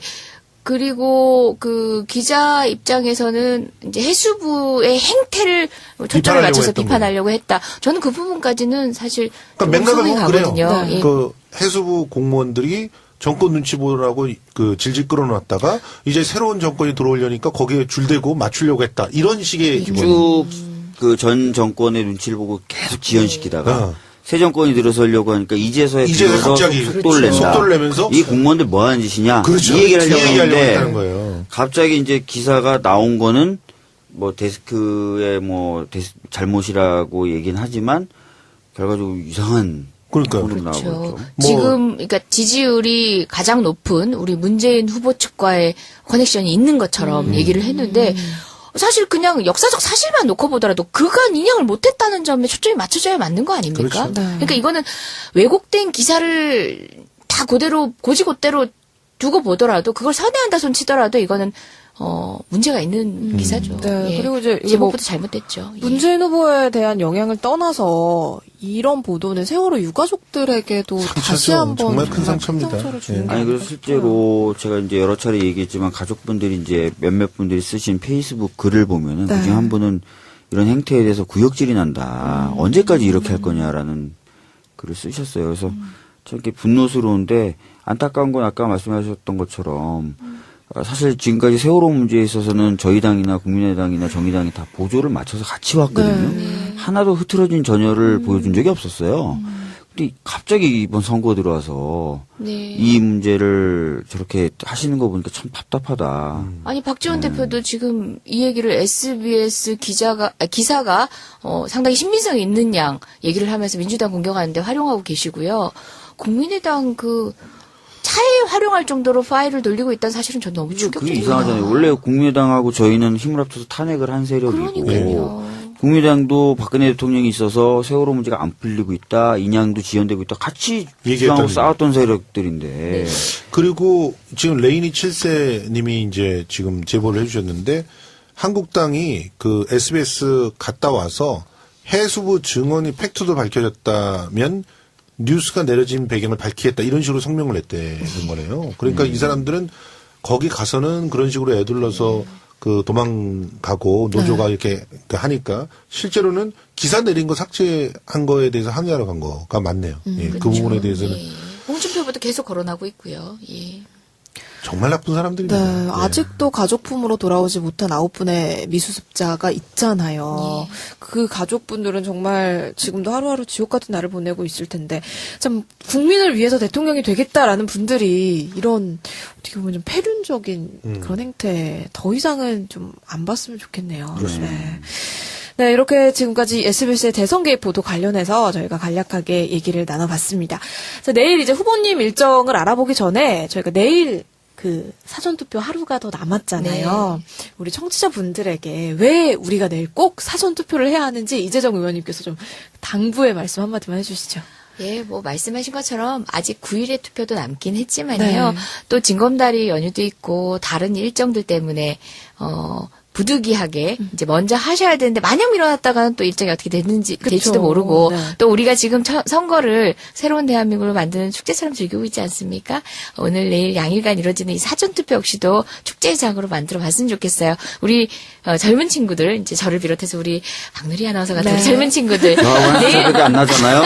우리 내일 오늘 저도 투표하신 젊은 사람 껴주세요. 오늘 투표하신 우리 50대들 중장년. 선생님 몇 살을 더 먹이는 거예요? 40대 후반이에요. 어쨌든 저 우리 중반이에요? 젊은이들 시끄럽고요. 우리 내일 젊은이들 힘 이렇게 모아서 원통할 신명나게 수가. 투표해 보아요. 네, 좋습니다. 이렇게 원통할 수가 억울합니다. 네, 정말 지금부터는 우리가 젊은 층에서 네네. 우리 친구들, 좀 다른 후보를 지지하는 유권자들을 좀 설득하는 작업도 또 함께 좀 네네. 중요하지 않을까 싶고요. 투표를 할까 말까 고민하는 분들을 투표장으로 데리고 가는 건 더 중요하지 않을까 싶습니다. 그리고 앞서 이제 문재인 후보님께서 말씀하셨듯이 전화 한 통 더 하는 캠페인. 오, 네. 유세 현장에서 이제 만나면 이제 저 뭐 찍을 거예요가 아니라 저 전화했어요. 저 누구한테 전화했어요 하는 얘기도 굉장히 많이 하셔서 그래요? 이런 방식으로 이제 방송을 통해 가지고 부탁드리는 것도 굉장히 중요할 것 같아요. 네, 그렇습니다. 뭐 각자 좀 희망하시는 최종 투표율이 있으세요? 희망하시는 투표율이요? 네. 투표율은 한 80% 나왔으면 좋겠고 그 문 후보님이 한 51%에서 53% 정도는 얻으셨으면 그럼 너무 좋겠다는 좋죠. 생각입니다. 네, 저는 압도적 승리를 해야 저희가 어쨌든 개혁과제, 촛불 개혁과제를 저희가 완수할 수 있습니다. 네. 얼마나 많은 장애들이 있겠습니까? 되고 난 뒤가 더 걱정이야 하시는 여러분들, 그러니까 압승에 이룰 수 있도록 정말 도와주십시오. 네, 정말 압승하려면 우리가 나만 가서 투표를 하는 게 아니라 정말 꼭 전화를 해야겠네요. 친구들을 네. 데리고 손에 손을 잡고 투표장으로. 아버님 댁에 보일러 놔드리면서, 네. 예, 에어컨 놔드리면서. 저도 그러니까. 아버님 댁에 경향신문 놔드렸거든요. 그러니까 달라지시더라고요. 그래요? 오. 사실 뭐 저희 아버님 같은 경우도 제가 이제 한겨레 신문 처음 나왔을 때 그때 일부러 내가 구독한다고 내가 돈 내면서 한겨레 신문을 보기 시작했어요. 그러니까 그 전까지 동아일보를 보셨거든요. 이 두 개를 이렇게 보시다가 어느 날 아버님께서 동아일보를 슬그머니 끊으시더라고. 그러면서 입장이 싹 바뀌더라고요. 그러니까 그게 중요해요. 근데 저희 장인은 계속 경향신문도 보여드리고 시사인도 지금 계속 넣어드리고 있고 막 때마다 이렇게 좀 바꿔서 넣어드리고 있거든요. 한쪽만 팔아주기가 뭐해서. 그런데 아직도 안 바뀌시지. 안 보시는 거 아니에요? 저희 아버님 기본적으로 라면 맞춘 대로 신문이 쓰시는 거 놓여져 있으면 아니에요? 저희 아버님 무조건 다 보시거든요. 근데 어쨌든 압승을 위해서는 우리가 진짜 주변에 더 많은 사람들을 데리고 투표장으로 가는 방법밖에 없을 것 같습니다. 저 혹시 시간이 조금만 나오면 단 1분만 시간을 네, 주시면 될까요? 말씀하세요. 제가 이제 오늘 같은 경우는 여사님과 함께 하기도 하고 또 다른 여러 유세단에 이제 따로 또 같이 함께 하는데 네. 제가 엄지척 유세단이라고 우리 청년들의 유세단이 있어요. 그 유세단에 4명밖에 없는 우리 율동 단원들이지만 좌중을 휘어잡는 정도의 열정을 가진 유세단이 있고요. 네. 칭찬을 한번 해주고 싶었어요. 뿐만 아니라 거기에는 안정균 씨라고 우리 안희정 지사님의 장남이 함께하고 있는데요. 그 유세단 율동하는 친구들도 안희정 캠프, 이재명 캠프 등 다른 캠프에서 활동하던 친구들인데 함께 용광로 성대기가 위에서만 있는 게 아니라 우리 청년 당원들도 똘똘 뭉쳐서 정말 더운 날씨에 율동하면서 쓰러질 정도로 열과성을 다하고 있어요. 이건 그냥 자원봉사하겠다 와가지고는 되는 일이 아니거든요. 우리 안정균 씨도 내가 누구 아들이어서가 아니다. 나는 민주당의 자랑스러운 당원이다 하면서 연설을 하는데 정말 연설 스킬이 늘어나는 것도 사실이지만 할 때마다 감동이더라고요. 우리 용광로 선대위 할 때 사람들이 그냥 기웠다. 문의만 그렇다라고 오해하시는 분이 있으신데 아닙니다. 몸을 던져서 하고 계시는 우리 청년들의 얘기를 제가 꼭 말씀드리고 싶었고요. 후보님 안 가는 그런 이제 외진 지역에도 가서 자기 몸 불사르면서 열심히 하고 있는 우리 엄지척 유세단도 보시면 반갑게 인사해 주시고 응원해 주세요. 전 당원들, 의원들 당내의 어떤 역할과 지위와 상관없이 완전히 지금 불태우고 있어요. 그래서 저는 약간 걱정이 대선 끝나고 나면 다 소진해가지고 이제부터 본게임 시작해야 되는데 제 말이. 본게임이 더 중요한데. 저는 5월 10일이 좀 상상이 안 돼요. 5월 10일에 사람들 다 뻗어 있는 거야. 대통령은 지금 취임했는데 다 뻗어 있어. 저는 아침 태양이 깨 있을 때 내가 뭘 하고 있을까 지금 상상 안 하고 있어요. 예. 다들 같은 마음일 겁니다. 이런 열정이 고스란히 새로운 대한민국을 만드는 밑거름이 되기를 정말 기원합니다. 압승해서 더 좋은 대한민국 만들 수 있었으면 좋겠습니다. 자, 그럼 내일 문재인 후보의 일정 간략히 내일 많이 말씀드리겠습니다. 바쁘시네요. 네, 내일 오전 10시부터 국회 앞마당에서 장애아 가족과 비장애아 가족이 함께하는 소풍 함께 참여하시고요. 10시 반에는 중앙당사 2층에서 국민이 만든 10대 공약을 발표하는 기자회견이 있습니다. 그리고 오전 11시에는요. 중앙당사 4층에서 중앙선대위 회의가 열립니다. 그리고 오후 3시 반에는 경북 포항으로 이동을 해서 포항 중요합니다. 유세가 있고요. 저녁 6시 10분에는 남포동 구 미화당 앞에서 부산광역시 집중 유세가 있을 예정입니다. 그래서 이 지역 유세 일정으로 이제 MB의 고향이잖아요, 포항이. 포항과 문재인 후보의 정치적 고향인 부산 유세가 계획이 돼 있는데 부산에서는 특히 50% 득표를 지금 목표로 하고 있잖아요. 그래서 더 중요하지 않을까 싶어요. 지난번에 부산 서면 유세 대단했는데 네, 이번에는 어떨지 모르겠네요. 남포동이네요. 남포동. 남포동은 사실은 구시가지잖아요. 구시가지죠. 예. 여기는 이 어르신들의 그런 어떤 독특한 정서들이 또 있기 때문에 어쨌든 잘 돼야 될 것 같습니다. 제가 어제죠 부산에 그 비프거리 있는 광장에 호떡 사 먹으러 그러니까 유세를 갔다가 남포동 근처인데? 그러니까요 호떡 사 먹으러 잠시 갔다가 갑자기 빨간 무리들이 있는데 저 호떡 사 먹으려고 줄 서 있는데 이 잠바를 입고 큰일 날 것 같아서 호떡 못 먹고 돌아섰는데 불러진 홍준표 지사의 방문이 있었는데 그 거리가 여행객들도 꽉 차 있는데 그 인파를 묘하게 또 활용을 잘 하시더라고요. 참 머리좋게 잘 하시던데. 그분들은 되게 그래요. 대구의 무슨 서문시장. 서문시장. 예. 거기도 원래 인파가 많은데 마치 거기서 자기를 보러 온 것처럼. 그랬다는 얘기가 있더라고요. 원래 인파가 많은데. 물론 지지하는 지지층들이 이렇게 밀집되게 한 곳에 모여 계시겠지만 그 이면의 부분도 이제 이렇게 여백이 안 보이면 더 꽉 찬 것처럼 보이잖아요. 그 주변부가. 근데 그런 상황이었어요. 저도 거기 파란색 점으로 있었는데 잘못하다가는 내가 방해한 것처럼 보일 수도 있고 또 그분들이 또 언짢아하실 수도 있겠다 싶어서 호떡을 포기하고 배고파서 끼니를 거르고 잠시 들렀었는데 다른 장소로 이동했던 이번에 어제 남포동 말씀드리고 같이 싶었어요. 안 가세요? 가고 싶은데 내일 또 다른 일정이 또 있습니다. 선거 끝나고 꼭 맛있는 예. 호떡 드시기. 아니 예. 포항도 좀 이번에 뒤집어 놨으면 좋겠어요. 예. 아마 그렇게 될 거예요. 네, 이번엔 달라질 겁니다. 네, 그래서 포항과 이제 부산 남포동 쪽에 계신 분들, 청취자분들께서는 문재인 후보의 유세 현장 함께 하셔서 네. 국민들의 이 정권 교체 열망과 의지를 한번 온몸으로 같이 모아주시면 감사하겠습니다. 박수. 네. 미리 박수.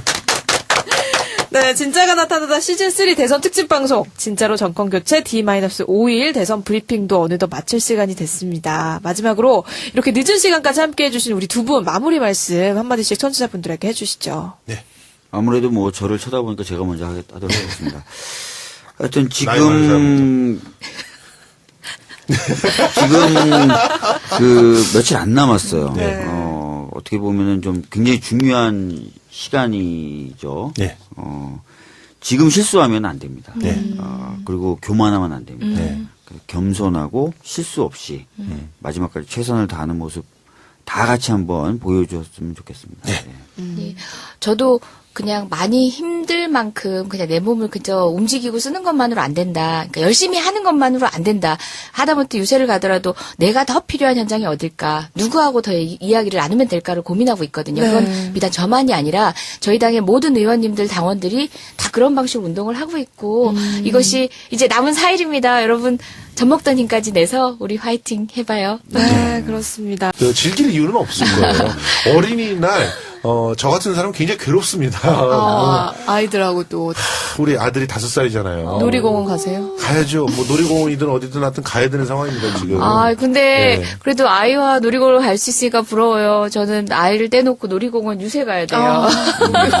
아니 같이 가서 저기 좀 아이는 놀게 하고 남편 그러고 싶은데 사실상 네. 박주민 의원님도 아시겠지만 유세 일정이 아침부터 팍팍해서 이제 뭐 하다못해 주민들하고 말씀을 더 나누려고 해도 다음 일정이 있어서 막 옮기고 할 그러니까. 만큼 빠듯해서 아이를 데려가면 다른 분들 동선에 방해가 될까 해서 한 번도 해보고 싶었는데 한 번도 못 해보고 있는 거예요, 그렇군요. 사실. 예. 아니 그 남편분은 굉장히 자상하다고 소문나 있어요. 또. 예, 소문만 그런데 소문. 그 소문 난 듣지도 못했네. 그래서 저기 그러니까 아이를 잘 봐주실 것 같은데. 다 떠나서 아이가 아빠를 더 좋아해서 정말 고마운 일이죠. 예. 육아에 있어서는. 그렇네요. 제 친구들도 보면은 그 남편을 더 좋아하면 너무 좋다 그러더라고요. 예.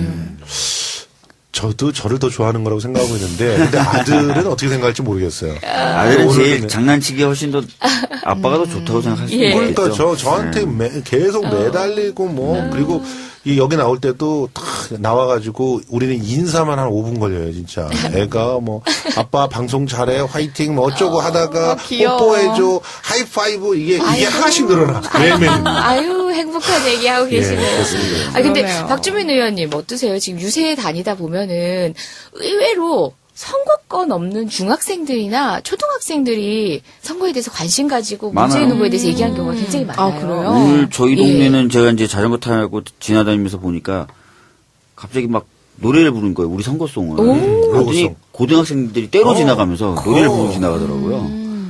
근데 그렇게 관심이 많은데 정작 그분들은 투표권이 없죠. 그럼에도 불구하고 저는 이제 자기가 그 대전에서 유세를 하는데 세종시에서 달려온 중학생이 있었어요. 그래서 옆에서 이제 다른 운동원분들이 중학생이야? 이러면서 언뜻 보기에는 뭐 대학생 같아 보이기도 하잖아요. 요새는 네, 워낙 그쵸. 발육이 발육이 좋다 좋아서. 보니까. 근데 중학생이 투표권이 없네 그랬더니 제가요 우리 엄마 아빠한테 문재인 후보 안 찍으면요 시험 망쳐버릴 거라고 얘기했어요. 이러는 거예요.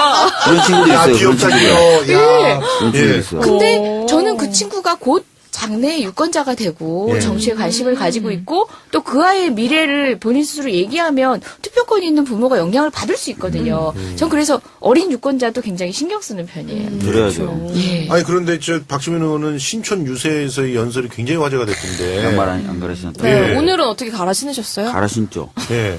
사실 그 뒤로 양말을 꼬박꼬박 갈아 신고 있고요. 제 트위터나 페이스북에 양말을 사주고 싶다. 그런 분들이 양말 많아가지고. 협찬 많이 네, 받으시겠네요. 그래서 제가 됐다. 양말은 굉장히 많습니다. 그리고 받을 수가 없습니다. 이렇게 예. 생각하고 있어요. 그럼 뭐 받고 싶은 거 며칠째 안 갈아입고 있다 이렇게 말씀드리면 되는 건가? 가발? 가발도 빨았어요. 엊그저께 빨았습니다. 예. 요것도 진짜 이 탈모인들의 고통을 너무 콕 찍어서 얘기를 하신다, 진짜. 그러네요. 아무튼 네. 하여튼 저는 유세의 연설이 이렇게 사람들이 입에 오르내리고 또 그것 때문에 내가 저 남자의 양말을 좀 사주고 싶다. 이런 마음을 들게 하는 것들이 굉장히 중요하다고 생각합니다. 근데 하여튼 한 2, 3일 그때 연설 이후로 2, 3일째 만나는 사람마다 양말은 갈아 신으냐 그래서 예. 참 이게 대답하기도 그렇고 매번 갈아 신는데. 저는 감동적인 게 이제 이분의 뭐 양말 얘기도 뭐 얼마나 감동적인지는 잘 모르겠지만 좀 냄새나는 얘기인데 감동으로 승화시켜준 여러분들이 더 대단하시고요. 이분의 말씀 중에 우리 박지민 의원님 말씀 중에 가장 인상적이었던 거는 문재인 대통령 만들어서 우리가 부려먹자. 예. 그 말이 되게 와닿았어요. 예. 우리가 경외감만 가지고 정말 저 높은 곳에 올려놓는 지도자가 아니라 그렇죠. 정말 부려먹을 수 있는 자세가 돼 있는 예. 지도자 아닙니까? 예. 그 얘기가 굉장히 또 인상적이었고 또 하나는 강훈식 의원님이 그 진행을 하시면서 집회 말미에 그러니까 문재인도 연호하고 막 모든 것을 이제 클라이막스로 끌어올렸잖아요. 마지막에 그러시는 거예요. 우리 이런 집회를 위해 가지고 고생해 주신 이 주변 상점분들을 위해서 여러분들 그냥 가지 마시고 식사도 하시고 쇼핑도 하시고 그래 주실 거죠? 그러니까 다들 신촌? 예 하는 거예요. 김광진은. 아, 제일 처음이 강훈식 아, 그래요? 의원님이세요. 김광진 의원이 신촌에서 그렇게 예, 해서 그래서 굉장히 좋은 아이디어라고. 강훈식 의원님의 그 아이디어를 김관진 의원님이 아. 벤치마킹을 하신 거예요. 그 벤치마킹. 원조가 그러면 뭐 벤치마킹 많이 해야죠. 김광진 의원이 좀 많이 훌륭했어요. 베끼는구나. 그분 제주 있어요. 아니 그것도 제주예요. 예. 예. 그 강원식 의원은 제가 또 좀 압니다. 참 결이 고운 그 의원이에요. 예. 참 고생도 많이 했는데 엉뚱한 그런 또 그 일종의 선거 끝나고 나서 정치 공세가 있어가지고 고생 많이 했는데 아무튼 이 젊은 의원들이 너무 참 든든합니다. 사실. 근데 정말 부려먹을 수 있는 거예요? 그럼요. 확실해요? 아니, 지금 보면은 광화문에서 일하겠다고 후보는 자꾸 얘기하는데 거기에 대해서 지금 경호 문제 경호 문제 예. 이거를 지금 태클을 거는 분이 있는데 그래도 계속 고집을 하고 계셔서 그 부분에 대해서 지금 어떻게 할 것인지 지금 고민이 좀 많다고. 아니 두 분이 다 그러신 것 같아요. 저는 김종숙 여사님을 몇 번 이제 모시고 다녀본 적이 있는데 그분도 당선이 돼서도 이렇게 경호 문제 이렇게 신경 쓰지 않고 주민들하고 전면을 넓힐 수 있으면 얼마나 좋을까 이런 말씀을 하시더라고요. 예. 지금은 유세 현장에서 최소 경호만 받으시면서 거의 뭐 이제 스킨십으로 기꺼이 하시니까 하고 설치를 요구한 다음에 이제 설치 중이라는 보고까지 들었던 상황입니다. 그러니까 내일은 뭐 좀 더 원활하게 투표를 할 수 있지 않을까 싶습니다. 자, 오늘이 이제 D-5일이었잖아요. 이제 선거 운동 기간이 딱 4일이 남았습니다. 오늘 또 문재인 후보 어떤 일정을 보내셨나요? 오늘 어떤 일정을 보내셨나요? 고향에서 예. 집중유세 집중유세. 하셨어요. 네. 예. 그리고 앞서 낮에는 이 한류 콘텐츠, 한류문화 예. 콘텐츠 현장을 방문해서 산업계 의견을 좀 경청하는 시간을 가지셨다고 해요. 그래서 사람이 중심인 이 대중문화 예술의 중요성에 대해서 의견을 피력을 하시고 현장에서 일하는 사람들의 다양한 의견을 좀 더 많이 듣기 위해서 노력을 하셨다고 하는데 어떻게 좀 문화 쪽 관련해서 하실 말씀 있을 것 같아요, 우리 김성국 평론가님. 굉장히 많은데 네. 이제 오늘 여기 코엑스 SM 아티움이라고 하는 곳이 네. 이 조금 상징적인 곳이라서 오늘 청취자분들 중에서 몇몇 분들은 좀 항의를 하신 분도 있었어요. 왜냐하면 아시다시피 SM이라고 하는 회사가 우리나라 최고의 회사인데 사실은 이전 정권 한 9년을 통틀어서 많은 혜택을 본 거 아니냐. 그리고 특히 또 JYJ 팬들은 굉장히 싫어한답니다. 이 SM을. 그런데 우리 문 후보가 자기는 JYJ 팬인데 우리 문 후보가 왜 하필이면 여기 가서 이 유세를 하느냐 이래가지고 이제 항의를 하신 분들이 경쟁적 관계에 있었는데 있다 보니까 저는 이제 기본적으로 문 후보가 그 공간을 갖다가 이렇게 선택을 하는 데 있어서 그런 문제를 다 일일이 따지다 보면은 가서 할 수 있는 데가 없어요. 그러니까 이제 그런 부분보다는 실질적으로 우리들의 한류 콘텐츠들이 어떻게 새로운 전기를 만들어낼 수 있을 것인가 이 부분에 대해서 나름대로의 대안과 또 과감한 그런 약속들이 있었다고 한다면 그것이 굉장히 앞으로 JYJ 문제 같은 것도 해결할 수 있는 그런 과감한 그런 선택들이 되지 않을까 그런 생각들을 좀 했습니다. 근데 이제 사실 저도 겪어보니까 그 문재인 후보를 지지하시는 분들이 생각보다 많이 깨어 계시고 그러다 보니까 이제 장소 선택 또는 말 한마디 하는 거 이런 것들이 여러 가지 지점들에서 이제 이 여러 가지 점에서 굉장히 신경 써야 될 게 많더라고요. 저도 못 모르고 저희 자원봉사 하시는 분들이 이제 파란색 옷 어디서 구해요? 뭐 이래서 아니 당 옷은 당연히 못 드리니까 같은 데 가서 사서 입으시면 됩니다라고 말씀드렸더니 유니클로가 일본 기업인데 어떤 정신으로 그런 말씀하시는 겁니까? 딱 이렇게 얘기를 하시는 거예요. 예. 그래서 한방 마셨군요. 네, 그래서 죄송합니다. 이렇게 얘기했었죠. 그럼 어떻게 근데 또 이 당 공식 팟캐스트에서 유를 디스하신 거예요 또. 어머. 그렇게 되나? 어려워요. 자 그러면 생방 편집해주세요. 예, 삐- 생방 삐 말고 처리해주세요. 이제 나중에는 삐리리리 이걸로 삐 예. 처리해주세요. 예. 아니, 저는. 이게 생방이에요? 나 지금 생방이에요. 그리고 지금 박주민 의원 네이버에서 해주세요. 네이버 실검에 계속 오르고 계세요. 어머, 어머, 어머. 이미. 네. 네. 아마 이거 왜 그런 거죠? 모르겠어요. 또? 이게 JTBC. 지금 JTBC 잡스에 네. 지금 나오고 있는 상황이라서 그래서 그래요. 지금 저희 게시판에 지금 박주민 의원님 실검 올라오고 우와. 있다고 계속 거기서 얘기가 뭐로 나오신 거예요? 나오네요. 변호사로 나오신 거예요? 아니면 네. 국회의원으로 나오신 거예요? 이번에 변호사 편이었는데 예. 변호사도 나 같은 사람도 있다. 변호사가 됐다고 다 꽃길 걷는 거 아니다. 이런 걸 보여주려고.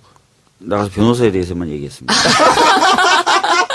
근데 이게 생방인지 모르는데 그럼 삐 처리도 안 되는 거예요? 네, 안 돼요. 일단 오늘 지금 생방을 들으시는 분들께는 어쩔 수 없이 그 회사는 다 노출이 되는 거죠. 이분 이제 그 유땡 예. 땡로 근데 그거 제가- 때문에 예. 이제 앞으로 발언 못한다? 그거만 계속 신경 쓰여. 어떡하지? 제가 한 게 아니라 이제 그렇게 말씀하시는 분이 계셨다. 계셨다. 여기 있잖아요. 그러니까 의원님 생각이 아니다는 거죠. 그 근데 뭐 오셨던 분의 사실은 이제 생각이었다. 저도 예. 유땡땡 기업에 대해서 좀 자세히 좀 한번 알아보긴 알아봐야 되겠다 이런 생각은 들었어요. 사실 많이 알아봐야 됩니다. 그래서 알고 그렇다고 해서 또 그것만으로 또 어떤 불이익을 준다는 것도 그렇지만 실제로는 좀 다양하게 고민의 거리를 갖다 좀 던지고 공유할 필요는 있을 거라고 네. 생각하는데 이번에 그 한류 문화 콘텐츠 거기 산업계에서 여러 가지 얘기들 했는데 꼭 필요한 얘기들이 꽤 있었어요. 그 중에서 제일 저는 눈여겨볼 만한 게 제작 환경 좀 어떻게 좀 바꿔달라. 진짜 제작 환경은 열악하죠. 아, 진짜 힘듭니다. 지금, 조연출, 이렇게, 맞아요. 복사당하는 거, 그런 것들. 지금 특정한 회사에서 이제 PD라고 이렇게 이름표를 달 정도면 그래도 굉장히 열심히 노력을 해서 그 자리까지 올라간 거거든요. 근데 가서 막 이상한 허드렛 일하고 남들 자르는 거나 대신해서 자르고 그러다가 가혹한 노동에 대해서 반항을 했더니 왕따 당한 거 그러다가 이제 뭐 유명을 달리하는 이런 일들이 벌어지는 그런 일들은 좀 안 만들었으면 좋겠고. 아니 예술을 하면 가난한 게 당연시 취급되는 사회인데 그렇다고 해서 예술을 해서 뭐 떵떵거리면서 뭔가를 누리라는 것이 아니라 우리 사회에서 없어서는 안 되는 중요한 일들을 사실상 자본주의에 떠맡겨 놔가지고는 아무것도 그분의 생활을 보장해 줄 수 없다면 국가가 메워줘야 하는 공백들이 있잖아요. 그래서 저희 이제 문재인 후보님께서는 그런 부분에 대해서 여러 가지 말씀들을 여러 가지로 예. 말씀하셨습니다. 실업급여도 그래서 있고. 맞습니다. 실업급여도 여러 그렇고 가지 표준계약서도 보장제도. 그렇고 예. 이런 것들이 좀 확실하게 좀 시스템으로 갖춰져야 될 것 같다고 생각이 들어요. 그리고 또 가장 예술계가 반가워하는 공약 중에 하나가 블랙리스트를 없애겠다. 예. 그런 거 절대 안 하겠다. 예.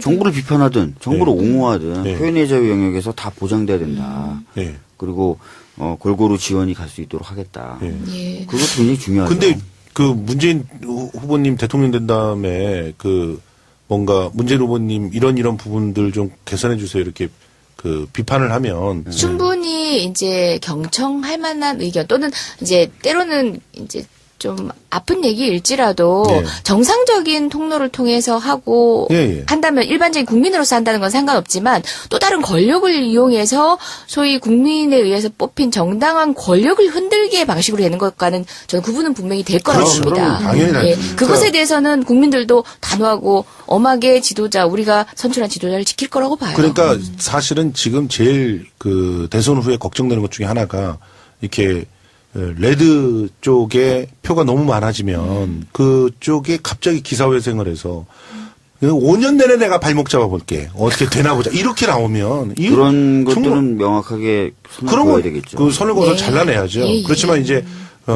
지지하는 사람들이 이런 걸 좀 고쳐줬으면 좋겠다라고 얘기하는 건전한 얘기들, 그리고 또 연예인들이 나와가지고 풍자하는 것들, 뭐 이런 것들은 좀. 근데 지금도 그런 것에 대해서 문제 제기하시진 않잖아요. 그렇죠. 예.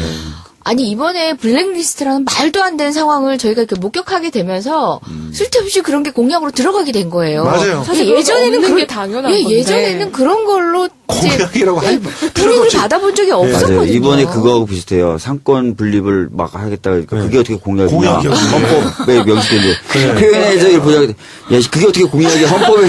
이게 원래 이렇게 돼야 되는 건데. 아, 그렇죠. 당연하죠. 그게 어떻게 공약이야 해도 되는데 왜 의원님 욕하시려고 그래요? 아니 그리고 진짜 방금 예. 야이삐리리 아니 그러지 않았어요. 또 어떤 거요? 이런 식의 가짜 뉴스. 야 이거 잠깐만. 제가 뭐 욕했나요? 야이삐리리 이렇게 오늘 얘기하는 야이비리가 뭐예요? 아, 예. 이제 오늘 이 상황 속에서 또다시 좀 생각나는 장면이 이 대선 토론 때 네. 레드 그 후보가 어마어마하게 그냥 거짓말로 그냥 일관된 그런 발언들을 했잖아요. 네. 그야말로 룰 브레이커였잖아요.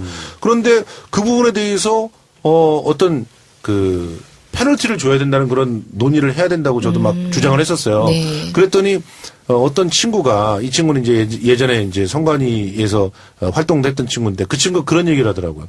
아니 그걸 만들어 놓고 나면은 그게 나중에 진보적인 그 후보들의 입을 막을 수 있다는 것도 생각해 봐야 되지 않겠어? 이런 얘기를 하는 거예요. 그러니까 실수 때문에 그 숫자나 이런 것들이 틀려서 잘못 기억을 하고 있어서 그건 나왔는데 이걸 가짜 뉴스를 말했다라고 하면서 나중에 막 페널티를 준다고 선관위가 갑자기 그러면 어떡하겠느냐.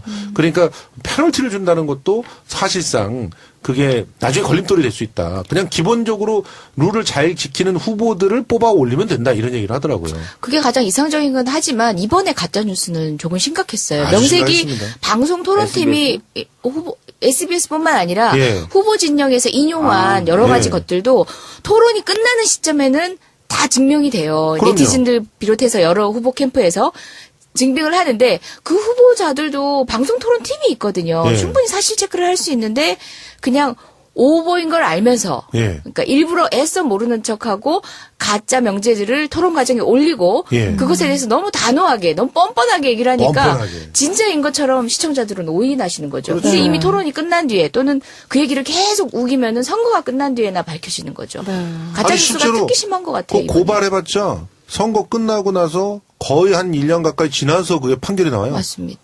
참 그러니 참 이 아직도 그 여의도 연구소에서 여론조사를 했다고 믿는 사람들이 있어요. 제 주변에 있는 평론가도 믿고 있는 사람이 있어. 그러면서 나한테 찌라시를 보여주더라고요. 아니라고 이것 때문에 5명이나 지금 그 고발돼 있는데 이걸 아직도 믿고 있냐고.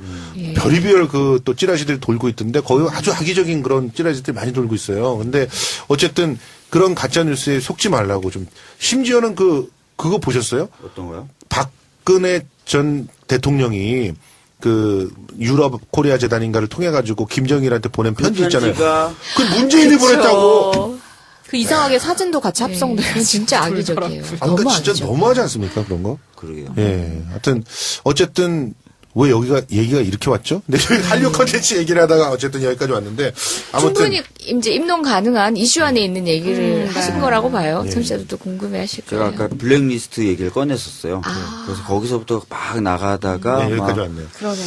어느 정도 비판을 허용하느냐까지 나가다가 가짜 뉴스가 나와서 이렇게 흘러갔어요. 어쨌든 오늘 문 후보님께서는 문화산업 현장에서 열정페이 문제를 해결해달라는 얘기를 듣고 문화예술인에 맞는 이런 실업급여 제도가 필요할 것 같다라는 의견을 보이셨기 때문에 문화예술인들도 아마 정권 교체가 되면 좀 더 자유롭게 자신의 그런 활동을 할 수 있지 않을까 하는 생각이 듭니다. 자, 그리고 오늘 집중 유세 아까 박주민 의원님께서 얘기를 해주셨는데 저녁 6시에 경기 고양시 일산문화공원에서 열렸습니다. 3만여 명의 시민들이 함께하면서 열기가 굉장히 뜨거웠다고 네. 하더라고요. 특히 이 최성 고양시장의 부인께서도 함께 해주셨는데 남편의 선거 때조차도 하지 않았던 지지 유세를 문재인 후보의 당선을 위해서 직접 무대에 올라서 하셨다고 합니다. 그만큼 참 모두가 절실하게 지금 절실해요. 정권 교체를 바라는 것 같아요. 아니 추미애 대표님도 그 얘기하세요. 맨날 밤낮 없이 문재인만 외쳐대고 잠꼬대도 문재인만 외쳐대니까 자기 남편이 서운해한다고. 맞습니다. 아니, 이재명 맞습니다. 의원님도 그런 소리 안 들으세요? 잘생긴 남편분께서 아니요. 못 만나요. 나라면 굉장히 섭섭했을 것 같아요. 예. 그 말씀을 하시더라고요. 맞아요. 사실은 이제 경호라고 하는 것은 덕망이 경호입니다. 예. 내가 정말 사랑하는 지도자다라고 하는 그런 마음이 국민들한테 있으면 그거는 엄청난 경호력이 발동이 되는 네, 건데. 훌륭하신 말씀입니다. 예. 예. 감동이에요. 근데 실제로는 덕이 없으니까 막 2중, 3중으로 경호를 하고 뭐 어쨌든 우리 그 문재인 후보는 약속을 잘 지켜서 정말 우리가 마음껏 부려먹는 그런 저 대통령이 좀 되었으면 좋겠다는 생각이 들고요. 아 근데 이건 꼭 얘기를 해야 될 것 같은데 이거 투표용지 예. 이 부분에 대해서 지금 오늘 우리 그 청취자께서도 엄청나요. 민주당이 뭐 공식적으로 대응하는 거 왜 안 하느냐. 아, 이게 용지가 2개다. 그러니까 그렇죠. 용지 버전이 2개인데 네. 이 제1 버전은 이름 그 후보자들의 이름들이 다 붙어 있는 그런 용지가 붙어 있는 있었고 거. 그리고 저는 오늘 다 떨어져 있는 거에 받았거든요. 저도 떨어져 있는 거 받았어요. 그리고 제가 이제 좀 많이 기다리고 있었으니까 또 근데 키는 좀 큰 편이라서 다 보이잖아요. 어떤 용지들이 나오는지. 네. 근데 앞에서 나오는 용지가 다 일률적으로 떨어져 있는 용지들만 인쇄가 돼서 나왔거든요. 아 근데 그 시스템 괜찮더라. 그러니까 가서 신분증을 딱 집어넣고 이 지문을 딱 찍으면 그제서야 이 투표용지하고 봉투가 딱 발행이 되는 거예요. 그러니까 봉투에 이렇게 붙일 수 있는 것하고 투표용지하고 이렇게 나란히 이렇게 발행이 되더라고요. 스티커로. 그러니까 뭐 프린터가 고장이 나서 혹시 뭐 그런 일이 있다면 몰라도 그게 애초에 들어가 있는 그런 양식 자체는 다 떨어져 있는 것들 아닐까요? 그러니까 이번에 어쨌든 식별의 용이함을 위해서 여백이 있는 투표용지만 사용된다고 선관위는 공식적으로 밝히고 있는데 그리고 이거 막 그런데 허위사실 유포하면 안 된다고 엄포도 났어요. 근데 저희 당으로도 같은 내용의 제보가 굉장히 지속적으로 많은 들어오고 제보가 있어서 지금 공식적으로 저희 당에서 의혹 관련해서 중앙선관위에 질의하는 공문을 작성하고 좀 준비를 알아보고 있는 중입니다. 그리고 저희 쪽으로도 제보가 많이 들어오는데 특정한 투표소에서 그런 게 많이 나왔다고 해가지고 네. 내일 직접 저희 당원들이 확인해 보려고요. 예. 그러니까 거기 참관인들 다 있잖아요. 네네. 그러면 이제 우리 투표하시는 분들도 미리 좀 주변에 많이 알려줬으면 좋겠는데 만약에 투표용지가 좀 이상한 것 같다 그러면 바로바로 참관인들한테 얘기를 하면 됩니다. 거기에 있는 분들한테 투표용지가 좀 이상한데요? 얘기를 하시면 되고 그 기표를 하기 전에는 사진을 찍을 수가 있어요. 네. 기표를 하기 전에는. 네. 그러니까 이렇게 쭉 뽑혀져 나오잖아요? 예. 이렇게 프린터에서 쭉 뽑혀져 나옵니다. 뽑혀져 나왔을 때 그때 당시에 딱 사진을 찍을 수는 있어요. 있어요. 기표소 들어가기 전에. 네. 그러니까 그때 찍어서 증거를 남겨두시면 됩니다. 그러니까 이 부분에 대해서는 또 제지도 안 할 거예요. 근데 이런 얘기가 자꾸 나오니까 제 주변에서는 사전투표 못하겠다. 나는 5월 9일에 하겠다. 이런 분들도 많거든요. 저는 오히려 이게 살짝 걱정이 됩니다. 네. 그러니까 이런 얘기를 유포하는 쪽이 정말 건강한 시민이 아니라 사전투표를 떨어뜨리려고 하는 그런 술수가 아닌가 하는 생각도 들어요. 왜냐하면 5월 9일로 이렇게 가서 투표를 하기가 사전투표를 한번 생각을 해놓고 계획을 딱 짜셨다면은 갑자기 계획을 바꾸기가 어렵단 말이에요. 그렇죠. 다른 계획이 있으실 수도 예. 있고, 근데 투표에 대한 불신은 자꾸 이런 방식으로 커지는 상황에서는 그럼 정치 혐오로 충분히 이어지고 의혹제기가 그렇단 가능하고. 말이죠. 그래서 네. 저는 사전투표 우리 확실하게 그 시민의 눈 감시하고 있고 하니까 당당하게 네. 가서 하셔라 그렇게 네, 말씀드리고 네. 싶고요. 네. 그래서 25%를 넘으면은 프리어그 하신다고 그랬잖아요. 우리 문 후보님께서 예. 예. 왜 25%죠, 근데? 하필이면? 왜 25%인가요? 한번 안겨본 적이 있는 우리 박주민 의원께서 지난번 대선 총선 때 총선 때. 사전 투표율이 20%였대요. 아니요. 12.16%였어요. 네. 왜 저한테 질문하셨어요? 나 이만큼 많이 안다. 사람 바보 만드시는 거예요? 그걸 물으려고 하는 게 여러분은 지금 아니잖아요. 박주민 의원이 버럭하는 장면을 보셨습니다. 그걸 보려고 하는 게 이 정도면 아니라 화 많이 나신 거예요. 총선 때보다 2배 나오고 두 배. 25% 정도 나오면 최종 투표율 예상이 80이 네. 넘죠. 80이 넘을 수 예. 있어요. 80에 가깝거나 80이 넘을 수 있어요. 그러니까 그거를 좀 했으면 좋겠다. 왜냐하면 지난번에 대선 때도 투표율은 높게 나왔었는데 좀 더 높게 나왔으면 결과가 맞아요. 바뀔 수도 있었다 이런 얘기가 맞아요. 있었거든요. 맞습니다. 예. 네, 그래서 그때 당시에 특히나 60대 이상은 거의 다 나왔다고 볼 수 있을 만큼의 투표율 88%인가를 보였잖아요. 89%인가. 불가능한 거의 수치였어요. 그분들은. 거의 불가능에 가까운 네, 불가능에 가까운 수치인데 그런 수치를 보였는데 우리 20, 30대들이 이제 그거에 못 미쳤던 그런 면들이 있으니까 투표율을 더 끌어올리면 자연스럽게 20, 30대들이 더 많이 투표할 수 있게 되지 않겠느냐 이런 생각인 것 같아요. 그래서 이번에 사전투표율도 꼭 25% 넘기고 네. 네, 당일에도 지난번 대선보다 더 많은 투표율이 나오기를 기대하면서 예. 네, 저희가 또 우리 약간 불안한 게 이제 인천공항이 인천공항 F존에 이제 투표소가 있는데 네네. 그 안에 들어 찍는 기표 칸이 부족해서 많은 분들이 비행 시간에 쫓겨가지고 기다리다가 맞습니다. 맞아. 그 이탈해가지고 그 얘기 비행기를 들었어요. 타셨다는 얘기가 있어요. 예. 그래서 선관위 못 타고 쪽에 가신 얘기를 좀 거죠. 해서 좀 늘려달라는 식으로 좀 당에 요청을 했었는데 어떻게 얘기가 예, 전달됐나요? 오늘 오전에 어쨌든 그 상황을 알고 저희 당에서 요청을 했고 뒤늦게 부랴부랴 이제 몇 개소를 더 늘리는 더 늘렸어요? 방식으로, 예. 아니 그거 다 완전히 그냥 그 종이 박스로 만든 그 이동식이던데 그거 몇 개 놓는 게 뭐 어렵다고 사실상 그걸- 충분히 예. 예상 가능한 전 진짜 약간 정도거든요. 불만이 예. 20만 명이 나간다는 건 이미 예상이 됐어요. 그럼요. 그러니까요. 지금 연휴에 통상적으로 나가는 여행객 수는 충분히 예측 가능하고 여행사 등을 통해서 다 뭐 집계가 예, 됐었다니까. 항공권, 그렇죠. 예, 언론을 통해서 다 발표됐고. 맞습니다. 그러면 그거 다 보고서 선관위 뭐 하는 거예요, 지금 도대체. 그러게 말입니다. 오늘 아침에서야 이제 저희 당에서 문제 답답해. 제기를 신경을 썼어요. 민주당의 예. 미녀 국회의원 중에 예. 한 분이시죠. 이재정. 미녀뿐만이 대표님. 아니라 춤꾼. 네, 그렇죠. 전직이 의심스럽다. 네, 그리고 가장 별명이 많은 국회의원 박주민 공명선거본부 부본부장님 나와주셨습니다. 네. 안녕하세요. 반갑습니다. 예. 나 기다리고 있었어요. 저는 기다리고 있었어요. 네.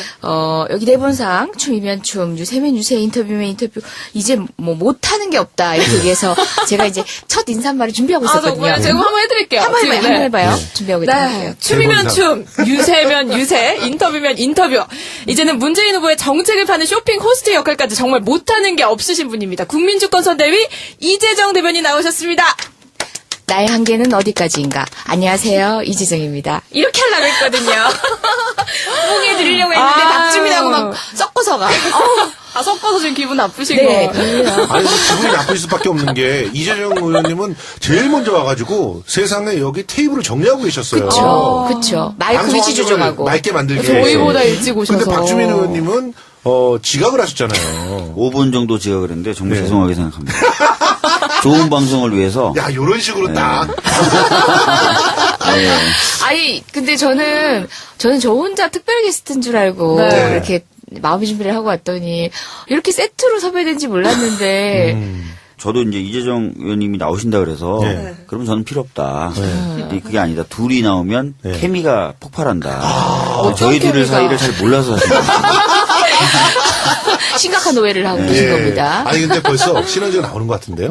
박주민 의원이 말을 하고 있어요. 오. 예, 이재정 의원이 안 계실 때는 거의 눈빛으로 정말 여러 번 호소를 해야 겨우 말씀을, 입을 겨우 열어주시는 분인데, 사실대로 자발적으로. 어려운 말씀드리면 남자예요. 지난번에 났을 때 진짜 피곤한 상태였고요. 지금도 굉장히 피곤해 보이죠. 오늘은 그래도 좀 컨디션이 괜찮은 편이에요. 지금이나 그때나 눈은 반밖에 안 뜨세요. 이게 원래 제 눈빛이에요.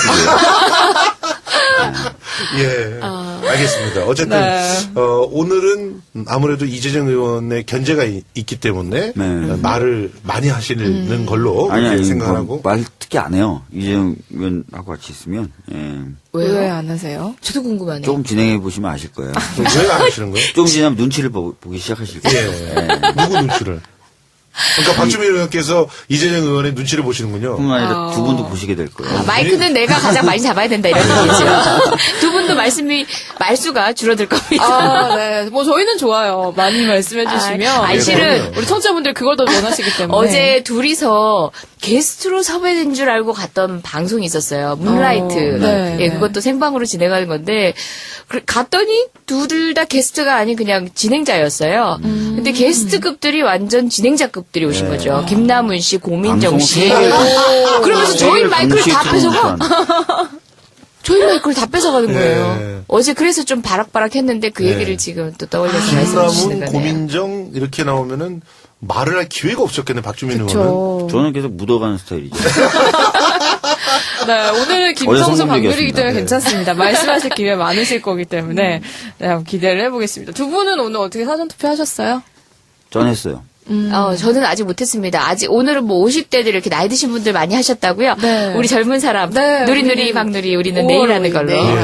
아, 오늘 어린이날. 그렇게 그 잘생긴 남편분께서 예, 예. 그 사전투표를 하고 오셨다면서요. 예. 네, 또 우리 이재정 의원님 남편분께서 그렇게 잘생기셨다는 제보를 어디서 또 들으신 소문인지 받았어요. 몰라도 아유, 수긍 부러워요. 하시는 거예요. 수긍하죠, 그러면. 예. 이게 정말 왜 떨떠름해요? 야, 굉장히 불만이 섞여 있는 표정으로. 아니요. 아니, 이분을 잘 모르시네. 이 잘 정도면 알아요. 진짜 수긍하시는 거예요. 아, 진짜. 잘 아는 분이에요. 나도. 예, 저도 잘 알고 있어요. 알고 봤더니 저도 잘 알고 있는 분이에요. 알고 봤더니. 저도 뵙고 싶네요. 아이, 근데 그 말씀을 하다가 사전에 이제 이야기를 나눈 건데, 오늘 생각보다 조금 전에도 말씀하셨다시피, 나이 드신 어르신들이 굉장히 많았고, 흔히 투표율이 높다고 하면은 젊은 층의 참여가 높은 걸로 보도되고 있는데, 사실 실상은 지난 2012년 때부터 저희가 좀 봤잖아요. 예. 네. 그래서, 물론 나이 드신 분이라고 해서 다 보수적인 분들이고, 성향이 일치화된 건 아니지만, 그럼에도 불구하고, 우리 젊은이들이 바라는 세상, 우리 젊은이들이 좀 더 열과성을 다해서, 그렇죠. 좀 더 많이 참여를 해야죠. 저는 적극적으로. 오늘 약간은 그래도 충격적인 장면이 뭐였냐면은 정말 그 나이 드신 그러니까 최소한 80은 넘었고 네. 90도 넘었을 거라고 추정되는 근데 너무 곱게 늙은 분이에요. 할머니가 이제 아들 손을 잡고 이렇게 오셨어요. 그런데 이 할머니는 사실 제가 보기에는 대답도 잘 못하시더라고요. 그런데 이분이 투표는 어떻게 해야 되는지를 알고 투표를 하러 오신 거예요. 멋있다. 예. 굉장히 멋있는 장면이에요. 근데 또 한편으로는 이분이 누굴 찍었을까를 예. 생각해보면 소름이 돋는 장면이에요, 또. 왜냐면, 그런 측면도 있죠. 이 예. 자식의 손에 이끌려서 자식이 원하는 사람을 찍었겠죠. 그렇게 믿고 있는데 그 자식이 강남에 살고 있었다는 사실 그런 것들을 조금 생각해보면 예, 우리가 원하는 결과를 내지 않을 수도 있다. 근데 그런 분들은 정말 자식 소원에 이끌려서 열심히 나와서 사전 투표를 미리미리 투표를 다 하고 계시는데 그 자체가 지금 너무 멋있는 일이에요. 멋있는 장면이에요. 네. 근데 우리 20대들 지금 알바 때문에 오늘도 그 투표장에 가지 못했던 그런 분들이 있거든요. 그러니까 내일은 휴일이니까 좀 그래도 미리미리 좀 투표를 하시고 내일 어린이는 이제 아니잖아요. 네. 그러니까 굳이 어린이날을